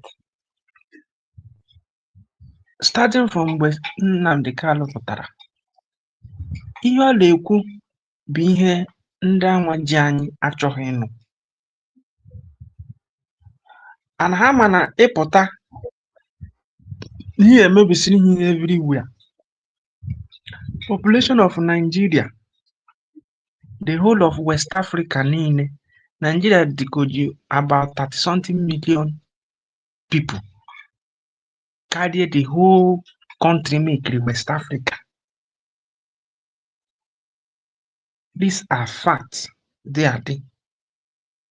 Now, Britain nwe Nigeria, Islam say, they are still company dị moribund ka enwere ihe dịsa brother na-akpọ ya ọsị nọ udele mmiri mara bụ Abaduko jere bid a contract with them asị na a ga-agbazinye ya ego but condition dị na ego a agbazinye ya bụ na ọ ga-azụ ihe niile na befa from that particular steel industry and now their expatriate ga-abịa rụọ the thing. Ịdrọ ya bata na bongo ifu the three major region mekiri bongo gụnwale kwokwu nwere onwe kwesịrị ịnọrọ water stance these three major region mekiri bongo what they stand to gain. This our brother kwuru okwu ya mbọsị afụ ịkpọrọ vidio ya Paul Wadimma. Enwe vidio o mere gbasara ihe gọvanọ ndị Bayelsa kwuru about their people that fight for amnesty oil mana ha enweghị oil well. Enwe vidio o mere ịga vidio ya he listed all the oil well license enyegoro majority bụ ndị ugwu nwe ya. So in the scheme of things ha gbago agrema if na ha ekwugosi na no ha nwe oil wells no ha nwe oil dị na south na ndị south asịsa nọ ha nwere oil na ndị ofe mmanụ unu afụgo the structure ka ha si nọrọ mmiri niile ha nweghị ya mee our people abịa ala eme anyị ihe niile a na-eme anyị nwe option anyị nọ na anara mkparị arụcha akụtuo. So ihe niile a bụ ihe anyị kwesịrị iwepụta dobe wee tụlee nyuo ya enyo si kedu ka a ga-esi nweta ihe a mara ihe a ga-eme gịnị ka a ga-esi nweta ya. Ndị niile gbara Simon mgba today in their shames and hodo ndị na-enwe dị ebe ọnụ ha apụtago na-ekwu ama gebere m nke mmadụ bụ ugwu na-ekwu ọla ayọ ndị mmadụ ndị mmadụ ọla ayọ ndị ọla ayọ bụ ndị soro Simon. Nwere our people neutral people n'ala Igbo onwere ha kwuru against DOS ke ndị ole defend kwa DOS could defend at that time. So definitely indirectly all are your Simon call are you. How are we going to get it? That is what I'm saying. All this is how they make is to break Nnamdi. Watch it though. Mmadụ ka mmadụ. Enwe ebe ha ga-drag this in ruo. This is being engineered by Nigerians, by Bongo. They know when you drag this in now it will be but before Allah drag along on Nanga without sentence. That was our first this thing. And now that they will deal in this in send him to prison. That was the argument then. Simon told them that all this argument no water hold. That you will not beg for the release of Onyendu. Nahabia came here ayaleme no ya game whipped Onyendu. They went behind during 2023. Cannot have the published na S handle ha. Na ha na nwa be Tinubu kwuru na ha support to ga Tinubu banye na ọ ga-ahapụrụ ha nwanne ha. E kwuru ha nkwa without written document ha nwere ike proof that na unu me ha na kwuo okwu ọjọọ Simon ejide Simon na a ga-ahapụrụ unu nwanne ha. Ejidela Simon today ha nọzie na etiti mmiri. So to the general public and like ihe niile a bụ ihe ndị unu kwesịrị ịgbakọ ihe afụ mara our stand how to do it, and as it stands today there's no better people doing it best na bụ USB Dr. Abuezele lead because ihe na-ekwu bụ na ndị na-ekwekwu mandate mgbe Simon kwuru okwu okwuru ọ sị na ndị ga-ajụ ese that program all on almost 3 times o kwuru about ihe eji ka ịfụ ma enwecha the declaration. This is what he meant when he said that after the declaration now get dissolved, which is what Dr. Abeze carried out. All these things I have for Abeze, I'm believing that this is what Simon meant. But on the choro noise both ndị nọ na DOS ma ndị nke si na ha soro Simon mgbe ejidere Simon ha afụla na na ha ga-anọ na advantage. OIU loan enwere onye ka na-ekwute okwu ya. Ndị be anyị tere nnekwu ego, question m na-ada ajụ. Ego niile ndị be anyị tụrụ jee Finland, question m na-ada ajụ. Isi m fụzi onye ahụ hichapụrụ ndị be anyị anya mmiri, isi m hapụ onye anọ bụ ejent. Ihe a bụ oge nke ha dọkọtara pụta hapụ ya ahụ ka ọ dịrị one ahụ. Narrative a ga na-epush bụ na our men are doing something, ala atụ ego. Narrative a ga na-epush we are going for Simon Ekpa court case, ala atụ ego. Orabezi say no, this man you are fighting for, he said to go this thing slow now ka I can move because of nwere onwe ha hapụ. Ndị sokwa oge nke na pụọ anegidekwa ego akwụsịzi ịbịa. Igbuakwara today nọrọkwa. All this is the man n'ihu. I'm not saying it na that ego na USB, but ego Latin na USB, at least we are seeing ihe ji eme. So what I'm saying, whichever group you know, the earlier the better. Ma ọ bụrụ na nwere onwe na-ekwu okwu ya, ile ekwu okwu ya ka ị chọrọ. Because many people ekwesịgo m na ọ bụ nwere onwe ka ha chọrọ. That is why nji kwuo okwu mbọsị a sị kele nna na ọ bụka na oru echi. Adị m ekwu ya na iyi adapụ. But that's na agụ nwere olileanya dị egbu mmadụ. Onye a gwara agwa chọrọ imezi mistake, mana onye nwa deliberately make the mistake. Isi onye a n'ihe a na ihe a dị ka mmiri na ọ na-egbu egbu. O buru ya nwụọ o ji aka ya bụ onwe ya. We follow the likes of 247. We follow the likes of Obi Nwanne. We preached our mind. We spoke truth to, let's say, powers. We analyzed things with unbiased mind. Today, they have shown us the other side of them, which is their intention all along. So let us come with a pure heart. We take the situation in the face. May analyze. People will attack him. I'm almost 3 program. People fought Kelena. More an agatuna the car. We said in no game. The mother say these are things playing. Everybody now coach happy myself that time. He was happy that now na ya dị how many years mgbe ejiri Nnamdi na ya dị low that na nka esi ya na enwekwenye nje gị release Nnamdi na ajọ Nnamdi ma ọ ga-ahapụ nwere onwe okwechi na a ga-erelease ya then Tinubu onwe ya calculate ya na ya ga-egbu nwere election without Nnamdi opinion na ọ ga-ahapụ Nnamdi ebe ahụ mana ọ bụ na ọ calculate ihe niile fụnụ ya release Nnamdi ya win ihe na of which na ihe niile na-epule from half flag off city boy, the response city boy in with our place. Oh my God, the other is very Nnamdi. Nnamdi they already seen the ban.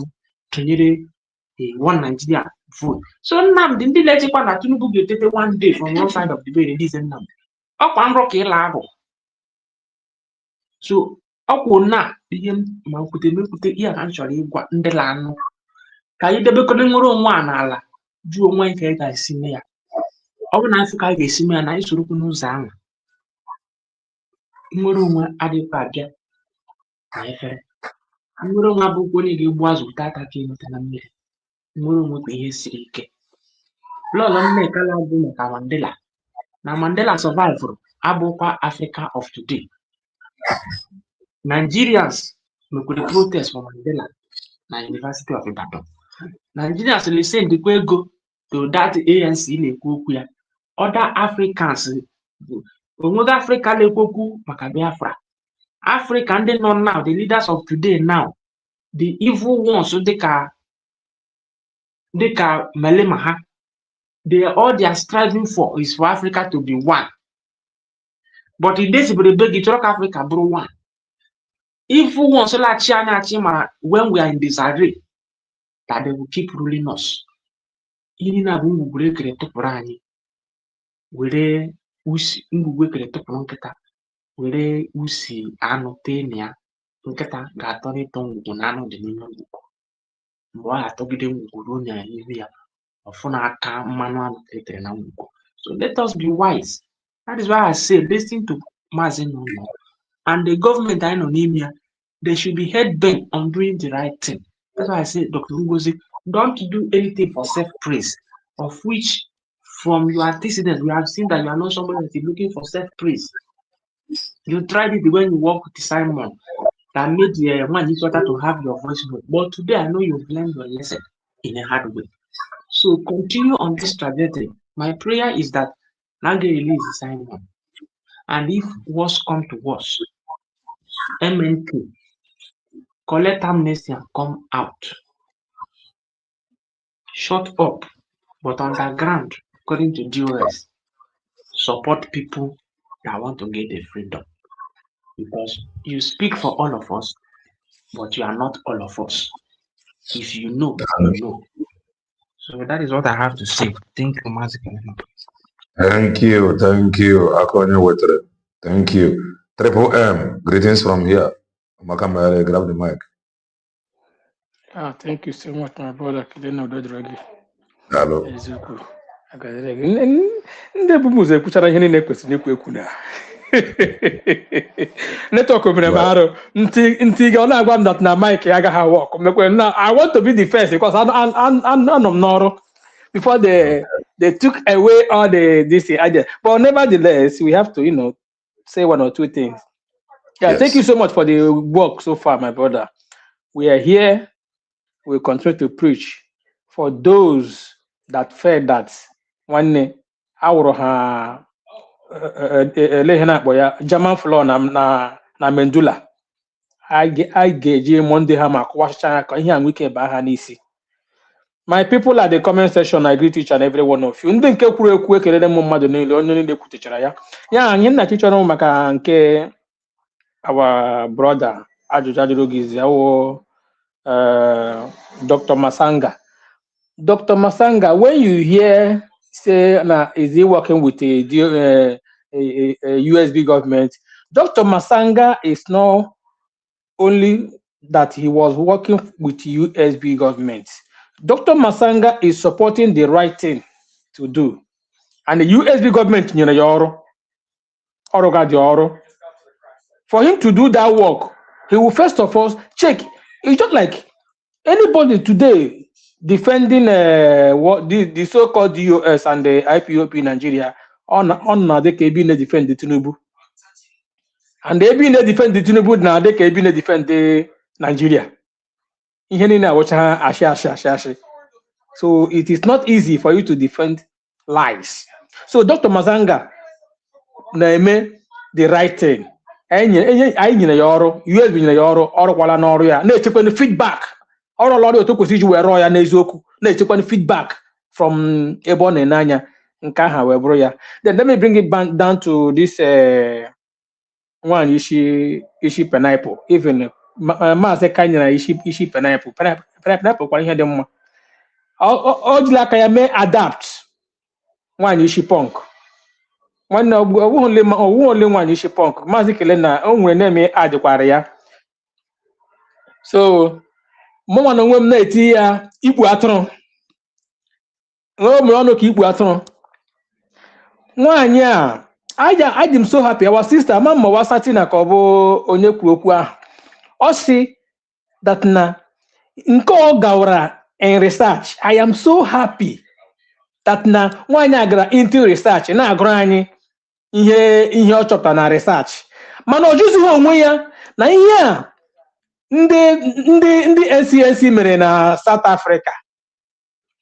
Kedu ihe DOS ya ọrụ na support? Kedu during their own time egidekwa onye isi ha. Kedu ihe DOS mere? Ọ bịara ka o defend ya independable.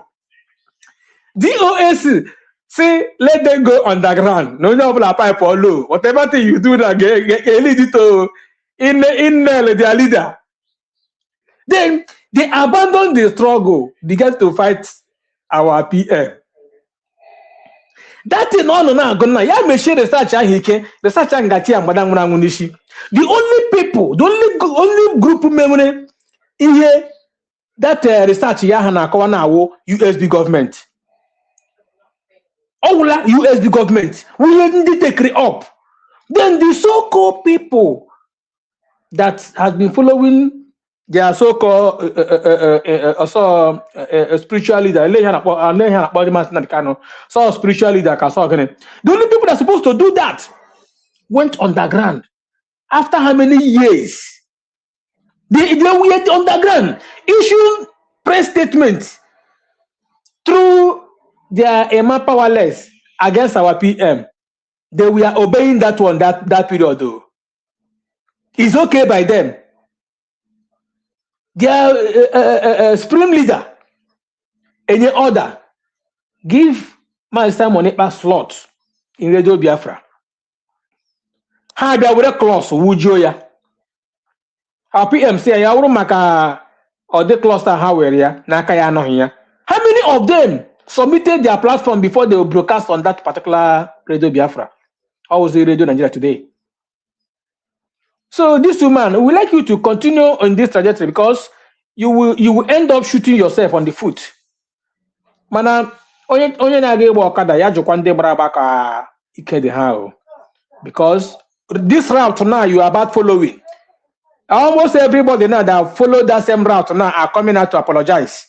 One day, they can only come out to say whatever thing they want, whatever thing they like. I trust USB Constitution. Eba can you know tramao, eba can handle your case. You know tanjo, eba can handle your case.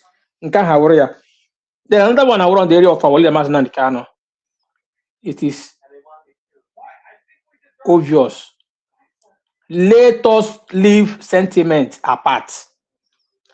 Our leader Maz Nnamdi Kanu came out to preach. He is our prophet.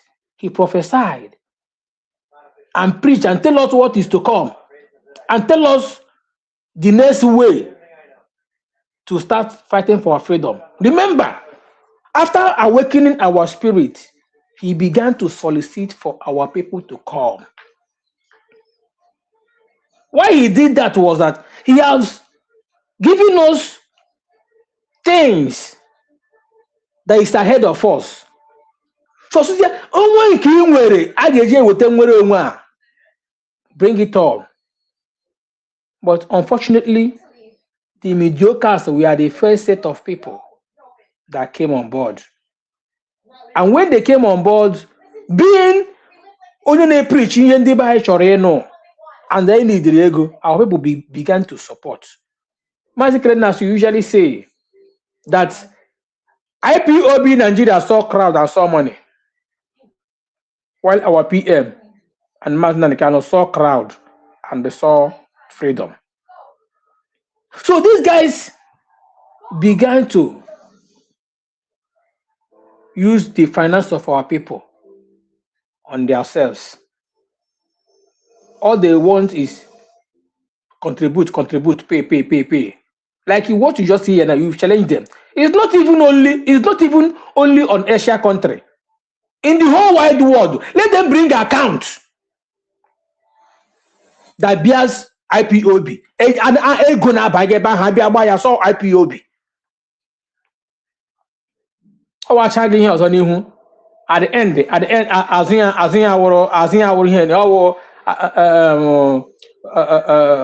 Aka Esau and the voice of Jacob. I mean Joseph.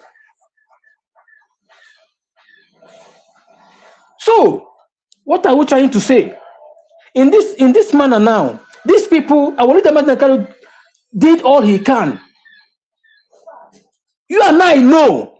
Let us forget about sentiment. Our leader Maz Nnamdi Kanu don't know the way for this particular freedom. He has preached to awaken our spirit, like our brother Kuroku here. During that period, after having our PM arrest, 7,000 cities on a platform and I made program. Somebody I call in. See now in this case now, since the US no my Simon we now as it stands now, what is the DOS doing to get freedom for us? This guy here DOS is not fighting to get freedom for you now. All they are preaching here now is to awaken the subconsciousness of you people.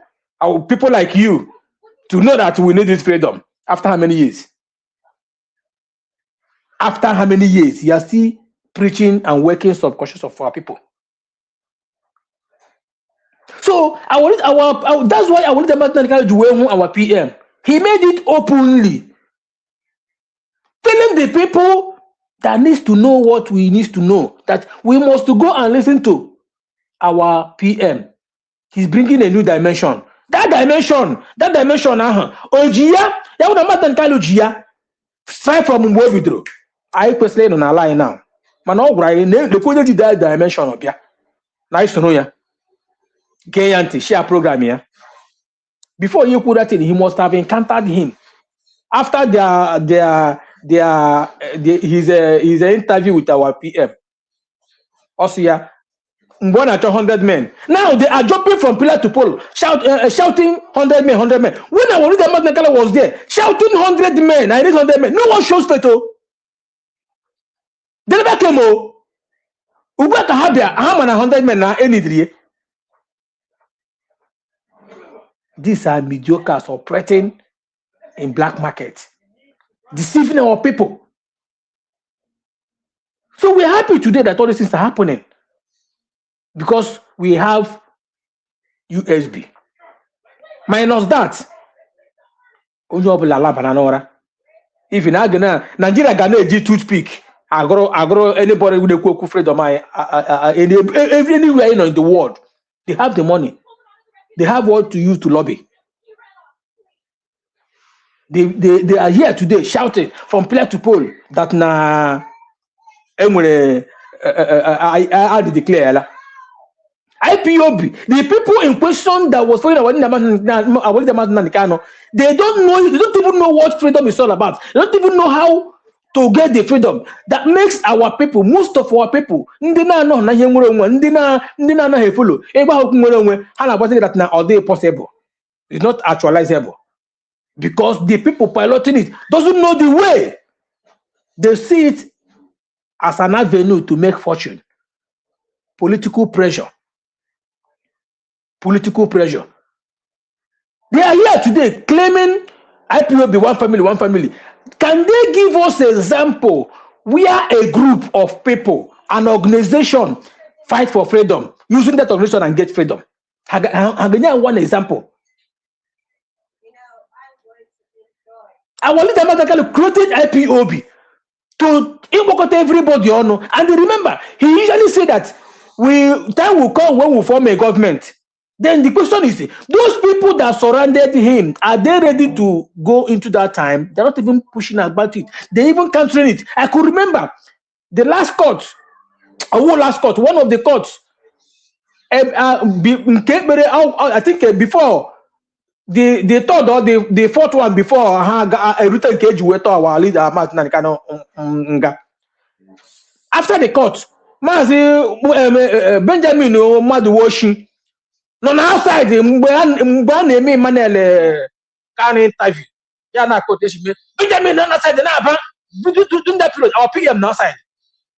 Now see, why would the Simon create government in exile? We don't want government in exile. We don't want it.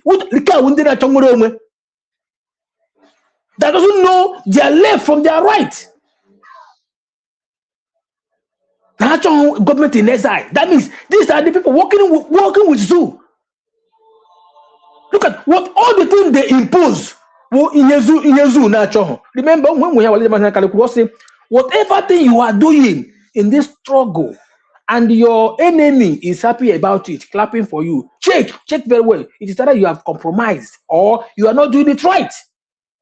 But when you see them, and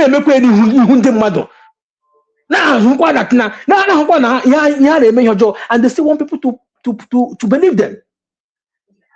Anyway, let me use one to round it up as well. This woman called Nwayi Isiocha. Let us not forget how this woman started.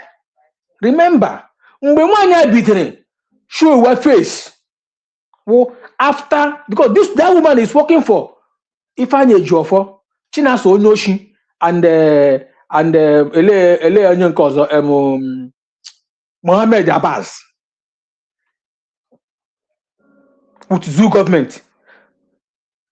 Remember, during the reign of Ifeanyi Ejiofor, our leader Maz Nnamdi Kanu ceased appearing in the court. Not until our leader Maz Nnamdi Kanu sacked Oya. The very first court, Agara, our leader Maz Nnamdi Kanu appear. That was when this woman came in picture. Ifeanyi Ejiofor and co. Was the one that they push the one ka Obia Deacon now support to now gather information because I now prepare for today. Ya name appear na court. Emecha ya be na ko Igbo. At the end of the day, ya emecha we amapuga bide ana emesita at home. Yes, shebe ya bragebe. I am Igbo. Asi menya na na do iwe. I see go mebe dota, gebe dota. No wo pa nde ana so the ipop. Na eme ame enforce sit at home. Obandami. They will always tell you what you want to hear for you to, give them a listening ear. When they notice that they have arrived, they now show you who they are. Akibaza, we are watching. USB is the only way. If you don't know what is good for you, even Umunne Maz Nnamdi Kanu, the only safe haven they should bury whatever pride they have. That is something they did. They go and they enter into alliance with Tinubu without documents. How could we agreement? But I got a hand no. How could we agreement? They will not tell you how much they gave to them. Their safe haven is to go and they align with USB government. Though we can't even talk on their behalf because we know the game they played. We know the game they played against their own brother.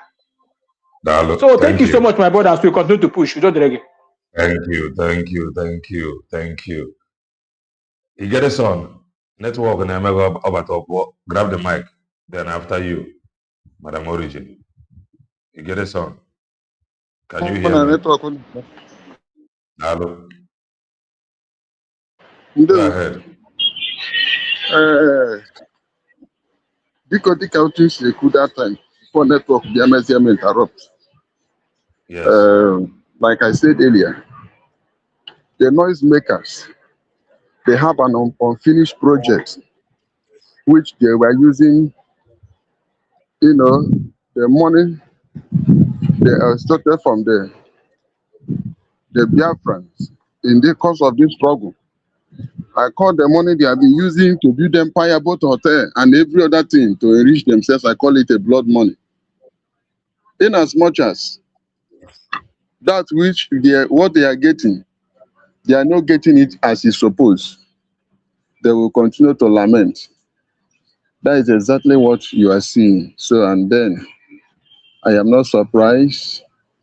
They are just behaving like when you hear a kid, children that they are very, very hungry and they cannot endure. How do they communicate to their parents? The only way they could communicate to their parents is to cry. It is from their crying that the parent will dictate that these children are hungry. That is exactly what you are seeing. If actually they are well to do, my dear, you will not see any of them coming out to make noise. A lot of people have used the means of coming to identify with the freedom to suck Biafra and then to extort money from them.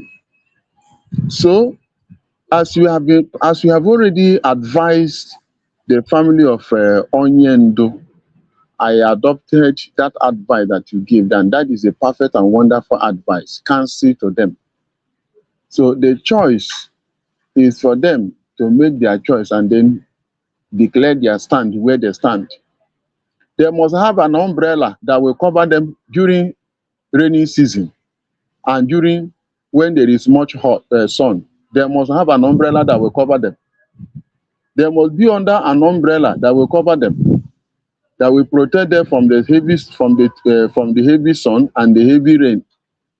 And if they are without any umbrella covering them, the rain will continue to beat them. And the person I am feeling for is Maz Nnamdi Kanu, that is the person I am feeling for. Because person who is in cage, person that is in the prison cannot deliver himself. I read the book and I read the book titled A Deliverer Need Deliverance. A Deliverer Needs Deliverance. That was the title of the message of the book I was reading. Saying as much as Onyendu remain in the custody in the prison, you know, he can't be able to make any decision that is right. And those people who are going there have to those that have the opportunity, the privilege to go and see him. Some of them, they were also coming out in order to mislead and saying what is not even right. They will pass a wrong information to him. That is the problem, and that is where the matter is. But I pray that as the day is breaking, things is getting changing, and then it will change for good, and for good whereby he will be released. And then secondly, coming to this woman that have been ranting on the social media, this Lolo Nneka. Number one, she have not come to dig or to make her finding or do her research from the foundation of the IPOB. She jumped into the middle, where she have not even seen the beginning of the IPOB, neither has she seen the end of the IPOB. She started dishing out and be saying all those things. Defend something that she cannot be able to defend. Defense indefensible. I pity her for posterity purposes. I pity her because many people thought that everything is all about money. Everything is not all about money. A time is coming. The consequences of her action that she's taking now, if the consequences did not befall on her, the consequences are waiting for her now and in future. These are the things they refuse to sit down to calculate before they start to come out to social media to speak nonsense or to say what is not even what they are not supposed to say. The consequences are waiting for them. For misleading people, coming to say, Thus says Maz Nnamdi Kanu when Maz Nnamdi Kanu have not said anything. Thus says Biafra when Biafra have not said anything. When they join themselves together, they will come out and say Biafra have said this or that. I am also advising Biafra and those following that woman called Lolo. If actually you are in for Biafra and for this freedom, I advise you to unsubscribe from her platform for your own good, because the Bible says evil communication corrupt the good manner. Evil communication corrupt the good manner. When you see one that is corrupt and you are always engaging, following the corrupt one, a time shall come that which you are not supposed to hear. When you use your ear, hear it. If you have a clean heart, the moment your ear hear that evil communication, automatically that person will be corrupted. And that is exactly what is happening to so many people today. So my message to most of you following that woman and the gangster who are coming out exposing themselves is that, remember, evil communication corrupt the good manner. Know those that you are following, know the type of messages you are listening to from people, know those that are out for this freedom and those that are coming here to catch out. Know them. Bible says that by their fruit we shall know them. When you see their action, their behavior towards this struggle, this freedom, you will know those that are out for freedom and those that are not out for freedom. Remember, truth is a key. Consistency personified is a key. Stand firm regardless of the challenge and the attack coming from left and right. We must stand firm. You must stand firm. So Lela Nneka, she have gone to dig out okay, now she come out and say Mandela was in prison for 20-something years. And my question to her, did she also want Maz Nnamdi Kanu to remain in that same custody for 20-something years like Mandela? Is it what she's wishing Maz Nnamdi Kanu? I can't just understand. For her to bring the references of Mandela, because we know Maz Nnamdi Kanu, that prison, she is not going to stay there more than the limited time that she's staying there. Our prayer is that Chukwu Okike Abiama, with what he is doing, he knows the time and the exact time he will bring him out. He's aware whatever happens to Maz Nnamdi Kanu, and the same that God who called him, Maz Nnamdi Kanu said some years ago, he said that if not Atiku Abubakar called him for this war, that Igbo people are not people you can come out to lay your life for.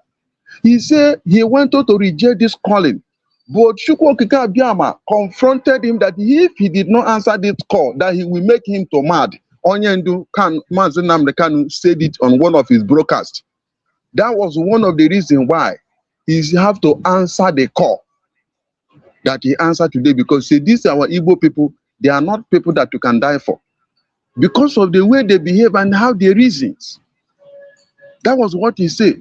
So now, come to my conclusion of my summary of my input is that our people, the best thing for you to do is to come out. If you have not identified with the USD government, go and register with your ID. Go and register your ID. That your ID card is your defender.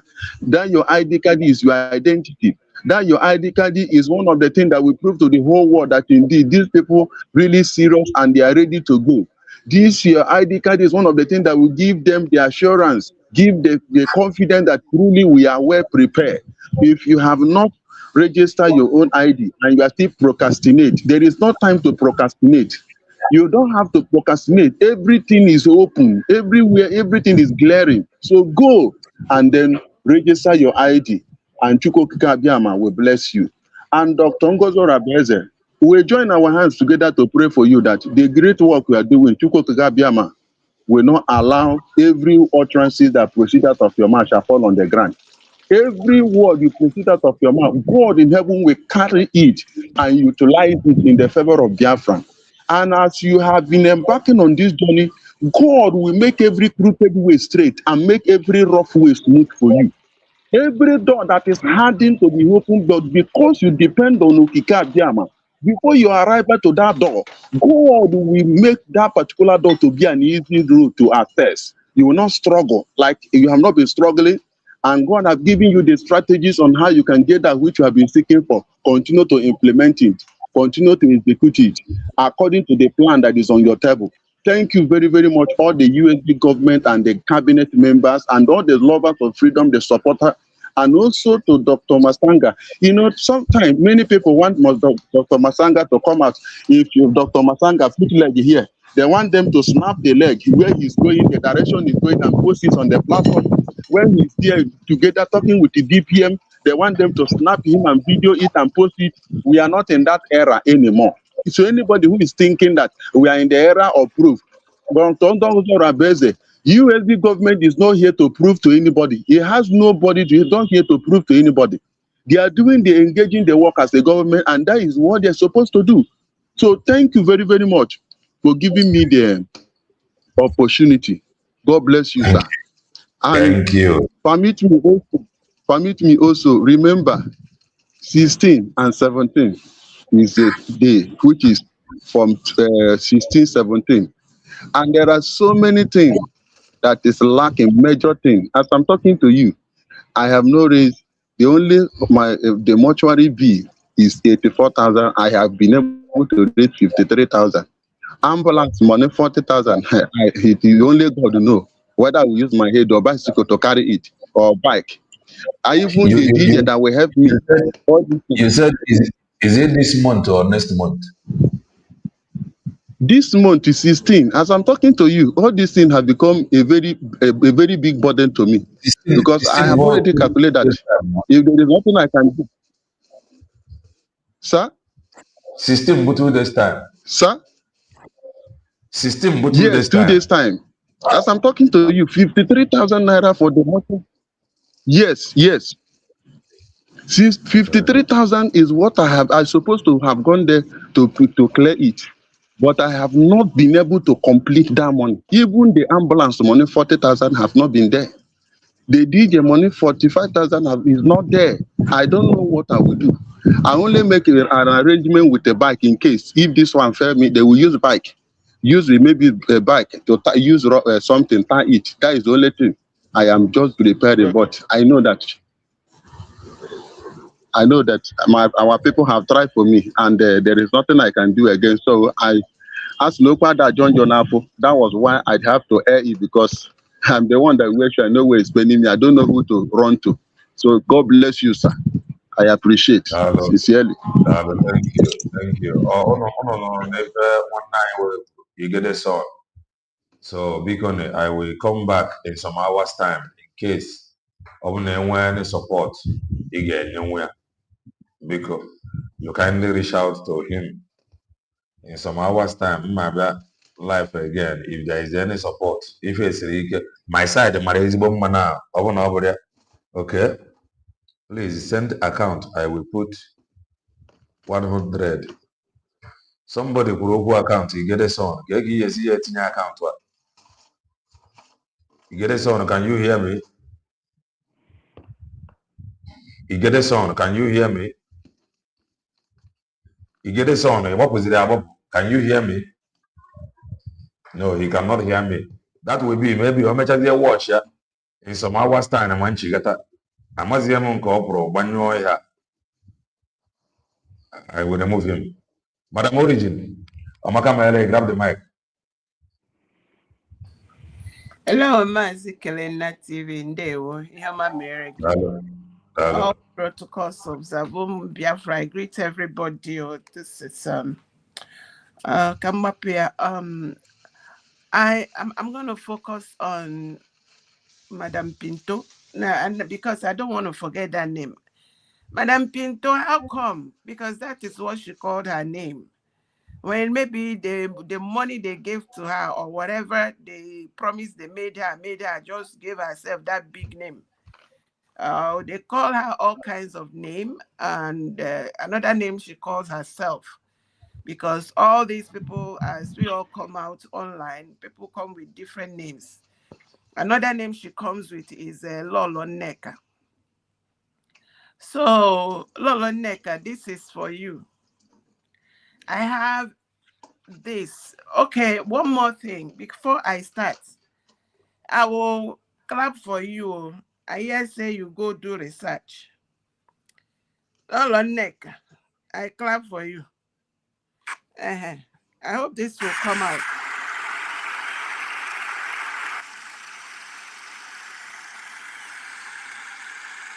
Yes, okay, let's see what they clap. Madam Pinto,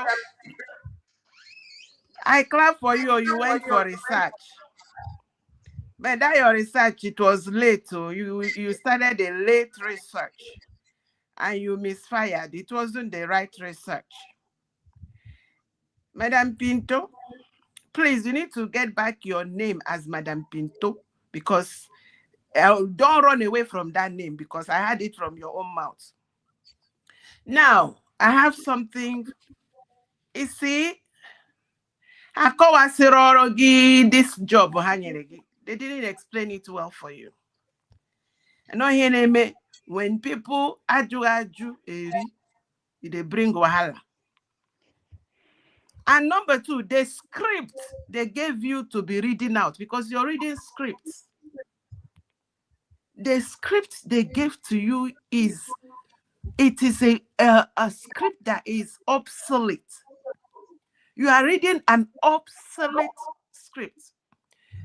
If you listen to these people, both from the DOS, CRC, all these fallbackers, you see a pattern.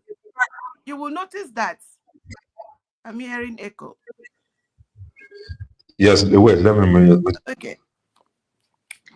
You will notice that there is some of them don't even know what they are saying. They just give them the script to read. They come out and they say it. They don't know the intent. They don't know the depth. They don't know the meaning. Madam Pinto, what they gave to you is an obsolete script, because the script you're reading now would have made sense, would have really gotten some traction if we didn't do our referendum, if we didn't redeclare Biafra. Now you will be the one smiling and we Biafrans are crying. Number two, the people that gave you the scripts are not free. They are not seeking for the freedom of Biafra. And Madam Pinto, ilundi ba na tuti okwu ji agụ mgbada abịa ya ụgwọ. You, I have had a few things you have said about Maz Nnamdi Kanu, and I'm here like, goodness me. You are just, you have some guts. You have some guts. And that guts come from the place of money, nothing more. And those of you that are looking for positions somewhere in the place that is oppressing, repressing, that they are burning people in homes, and your leaders, the real main people that are paying you through DOS and the other likes, you know their names, you know the people that are pushing you. They don't want anybody alive. And the script you're given, look at how it's just all they sent to you. If you don't know what they sent you to do, they want you to delegitimize Maz Nnamdi Kanu. They want you to rubbish him. They want you to make him look, like nothing. That is all. That's all you're doing. In a manual everywhere, mahaporogishi paint, aporogishi blanket, aporogishi pineapple. All these things you're coming out dancing naked in public is just to delegitimize a man that have sacrificed everything. You do this word salads. You talk about people that have died, people that because of DOS and the IPOB, and you're just jumping all over the place. Jumping around. Everything you are saying, summary, is to delegitimize Maz Nnamdi Kanu. But I'm telling you today, let me give you a brief history so that you know where to start your research in case you want to. A lot of you talk about templates. I want to cancel that word today. Anyone that is a well-meaning Biafran, please don't join them to use that word. They are using it to replace continuum. If you hear Dr. Ngozi Orabueze, she uses that word a lot. Now, our heroes, our leaders, there is something called continuum. Maz Nnamdi Kanu started where Dim Odumegwu stopped. And he said, I can't quote him, I paraphrase. He said he went and reviewed the mistakes of Dim Odumegwu. He got out 7 things that he is working and mitigating on those mistakes. And that is what moved him. And so because of that, he focused so much on educating us, sensitizing us, bringing us, carrying us along. And people, Biafrans are hungry for their freedom. Biafrans are thirsty for their freedom. And they gathered around him. But unfortunately, the ones that are rearing their ugly heads like you, he said he was looking, when he said, I'm looking for 100 men. Madam Pinto, the 100 men, this is your DOS you're supporting and using, and they are paying you to delegitimize Maz Nnamdi Kanu. They were there. They couldn't join in his vision. One man stood up, my Prime Minister Simon Ekpa. When they apprehended Maz Nnamdi Kanu, he was able to accomplish what Maz Nnamdi was talking about. Referendum, getting the consent of the people to take their mandate, because the people say, we really, truly want to get out. And the mandate gave us 50 million, and there was a signature. And today, now I tell you, let me give you an advice. If you know what is good for you, from today, begin to respect Dr. Ngozi Orabueze. That is the good advice. This is sister advice. So from today, if you know what is good for you, begin to respect Dr. Ngozi Orabueze. She has the mandate. She has a government. She is taking the right footwork. And your Nigeria and your DOS cannot stop her. And by that, I stop it here so that I don't talk too much. I just came to address Madam Pinto. Thank you so much. Thank you. Thank you. Thank you. Thank you, Madam Origin. He get a son, Apple with him back. And I would have loved him. Yes. Wait. I would have loved him to paste the account by himself. Mana Ebia here in a private chat. So he have sent the account 4 times to me. Now this private chat. So I want to post the account now. Because here is the account. Whenever he can even confirm more this account. I just copied it from the private chat. So nyere ni aka biko into all one night or nwere ego nne wetara onwe ya. No matter how little, it will go a long way. And if I have a pledge or next tomorrow, biko akwa next tomorrow, biko ka nyere ya aka nke ọ bụla ị nwere ya nwa bụ onye karị put ihe a n'onwe ya mana all forward or me on a private chat. I copied it and posted it. Yes, And you get this yes, sir. can you please confirm the account? Ever?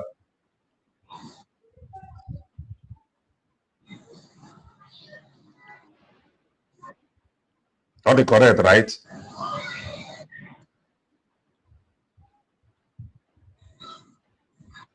Can you hear me? Yes. 30 358 358 56. Yes. First Bank. Okay. So into I can see where copy I post. Yes, sir. 30 358 358 56. 30 358. Yes. 35 I can hear you, sir. 856.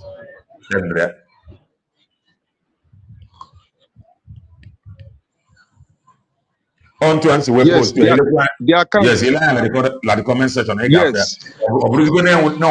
I don't think there was a mistake, but if there is a mistake, you can post it yourself. Yes. Bueno, dalo. How do you gonna? It's a wardrobe. Thank you. So, because all I can to be here, also know next tomorrow. Go to go, but I'm okay here, man. Was my side. So, I got one was my side. Mara, Amaka, if in Jama, Amara, my call Divia, Manabukon, into Obana, call Hana with the at least can carry up on them. Darling, Chukugozi on your note to note. I go your greetings from here. Mera and say so. You get it on, you can have a pause on a mistake, isn't it? Because confirm, because I want to be sure. Confirm, you get it on. Is there any mistake? Yes. Come with it. Yes. No. Okay. 30. No, 30. Yes. 358 358 56. Yes. First Bank. Oh, you have the 10. All the correct. One, dialogue.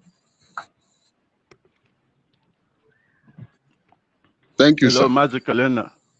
Thank you. Yeah, I'll you go ahead. Hello, Magical Elena. Yes, I can hear you. Go ahead, I'll be. We have been following since all the time in your put. You're doing a very marvelous job. The CK1. Thank you. The last speaker picked a few points in Chabri push in, but in conclusion, Tom can take to Noku. I disagree with those people that they're pushing that Maz Nnamdi Kanu one idea how to get the freedom, because a lot of this narrative is being pushed out there. There is nothing like that. Yama Putari make awareness. This struggle line on email, it's a continuum. That is the word, a continuum. Right from the time of Wazirike, Maz Nnamdi Kanu came and improved on what Wazirike was not doing right. Now, over to Simon Ekwa, he improved on the things that Maz Nnamdi Kanu was doing. up to the time now of Dr. Ngozi Orabeze. It's a continuum. And all these so-called DOS, IPOB people, they are all living in delusion. They are all noisemakers, just as Samone Kwankwo, they are noisemakers. Because I got to go that thing. I ain't on a stage that there's been a declaration. We're a country now.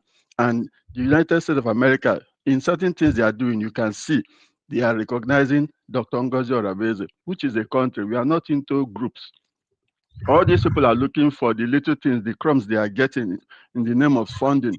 Ewapu funding from IPOB today, these people contributing whatever to the IPOB. You got all these noisemakers, here. None of them will talk again. They are only talking all these things to encourage the gullible ones that are donating to their platforms. That is why they are all there making noise. All of them can see clearly that the country has been declared and that we have gone far beyond what they are saying. They are all noisemakers. And again, now, whoever fails to recognize that this our sovereign nation has been redeclared, Onya is living in the past. We are not here for noise. We are here for facts and truth.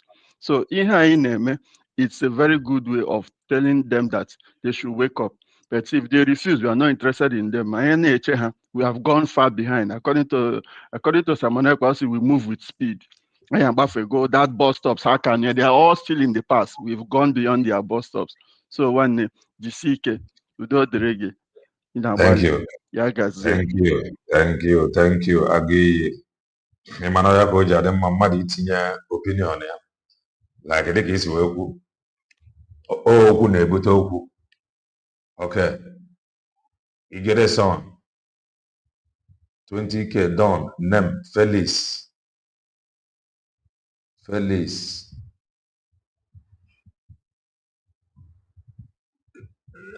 afọ dị ebe a ọ bụ Felix Ebere Peter Ada Iku. Felix adịghị ọkwa ya ahụ. Chinedu, Felix adịghị ọkwa n'afọ a. Felix adịghị ọkwa ya. So as I was saying, because to avoid mistake.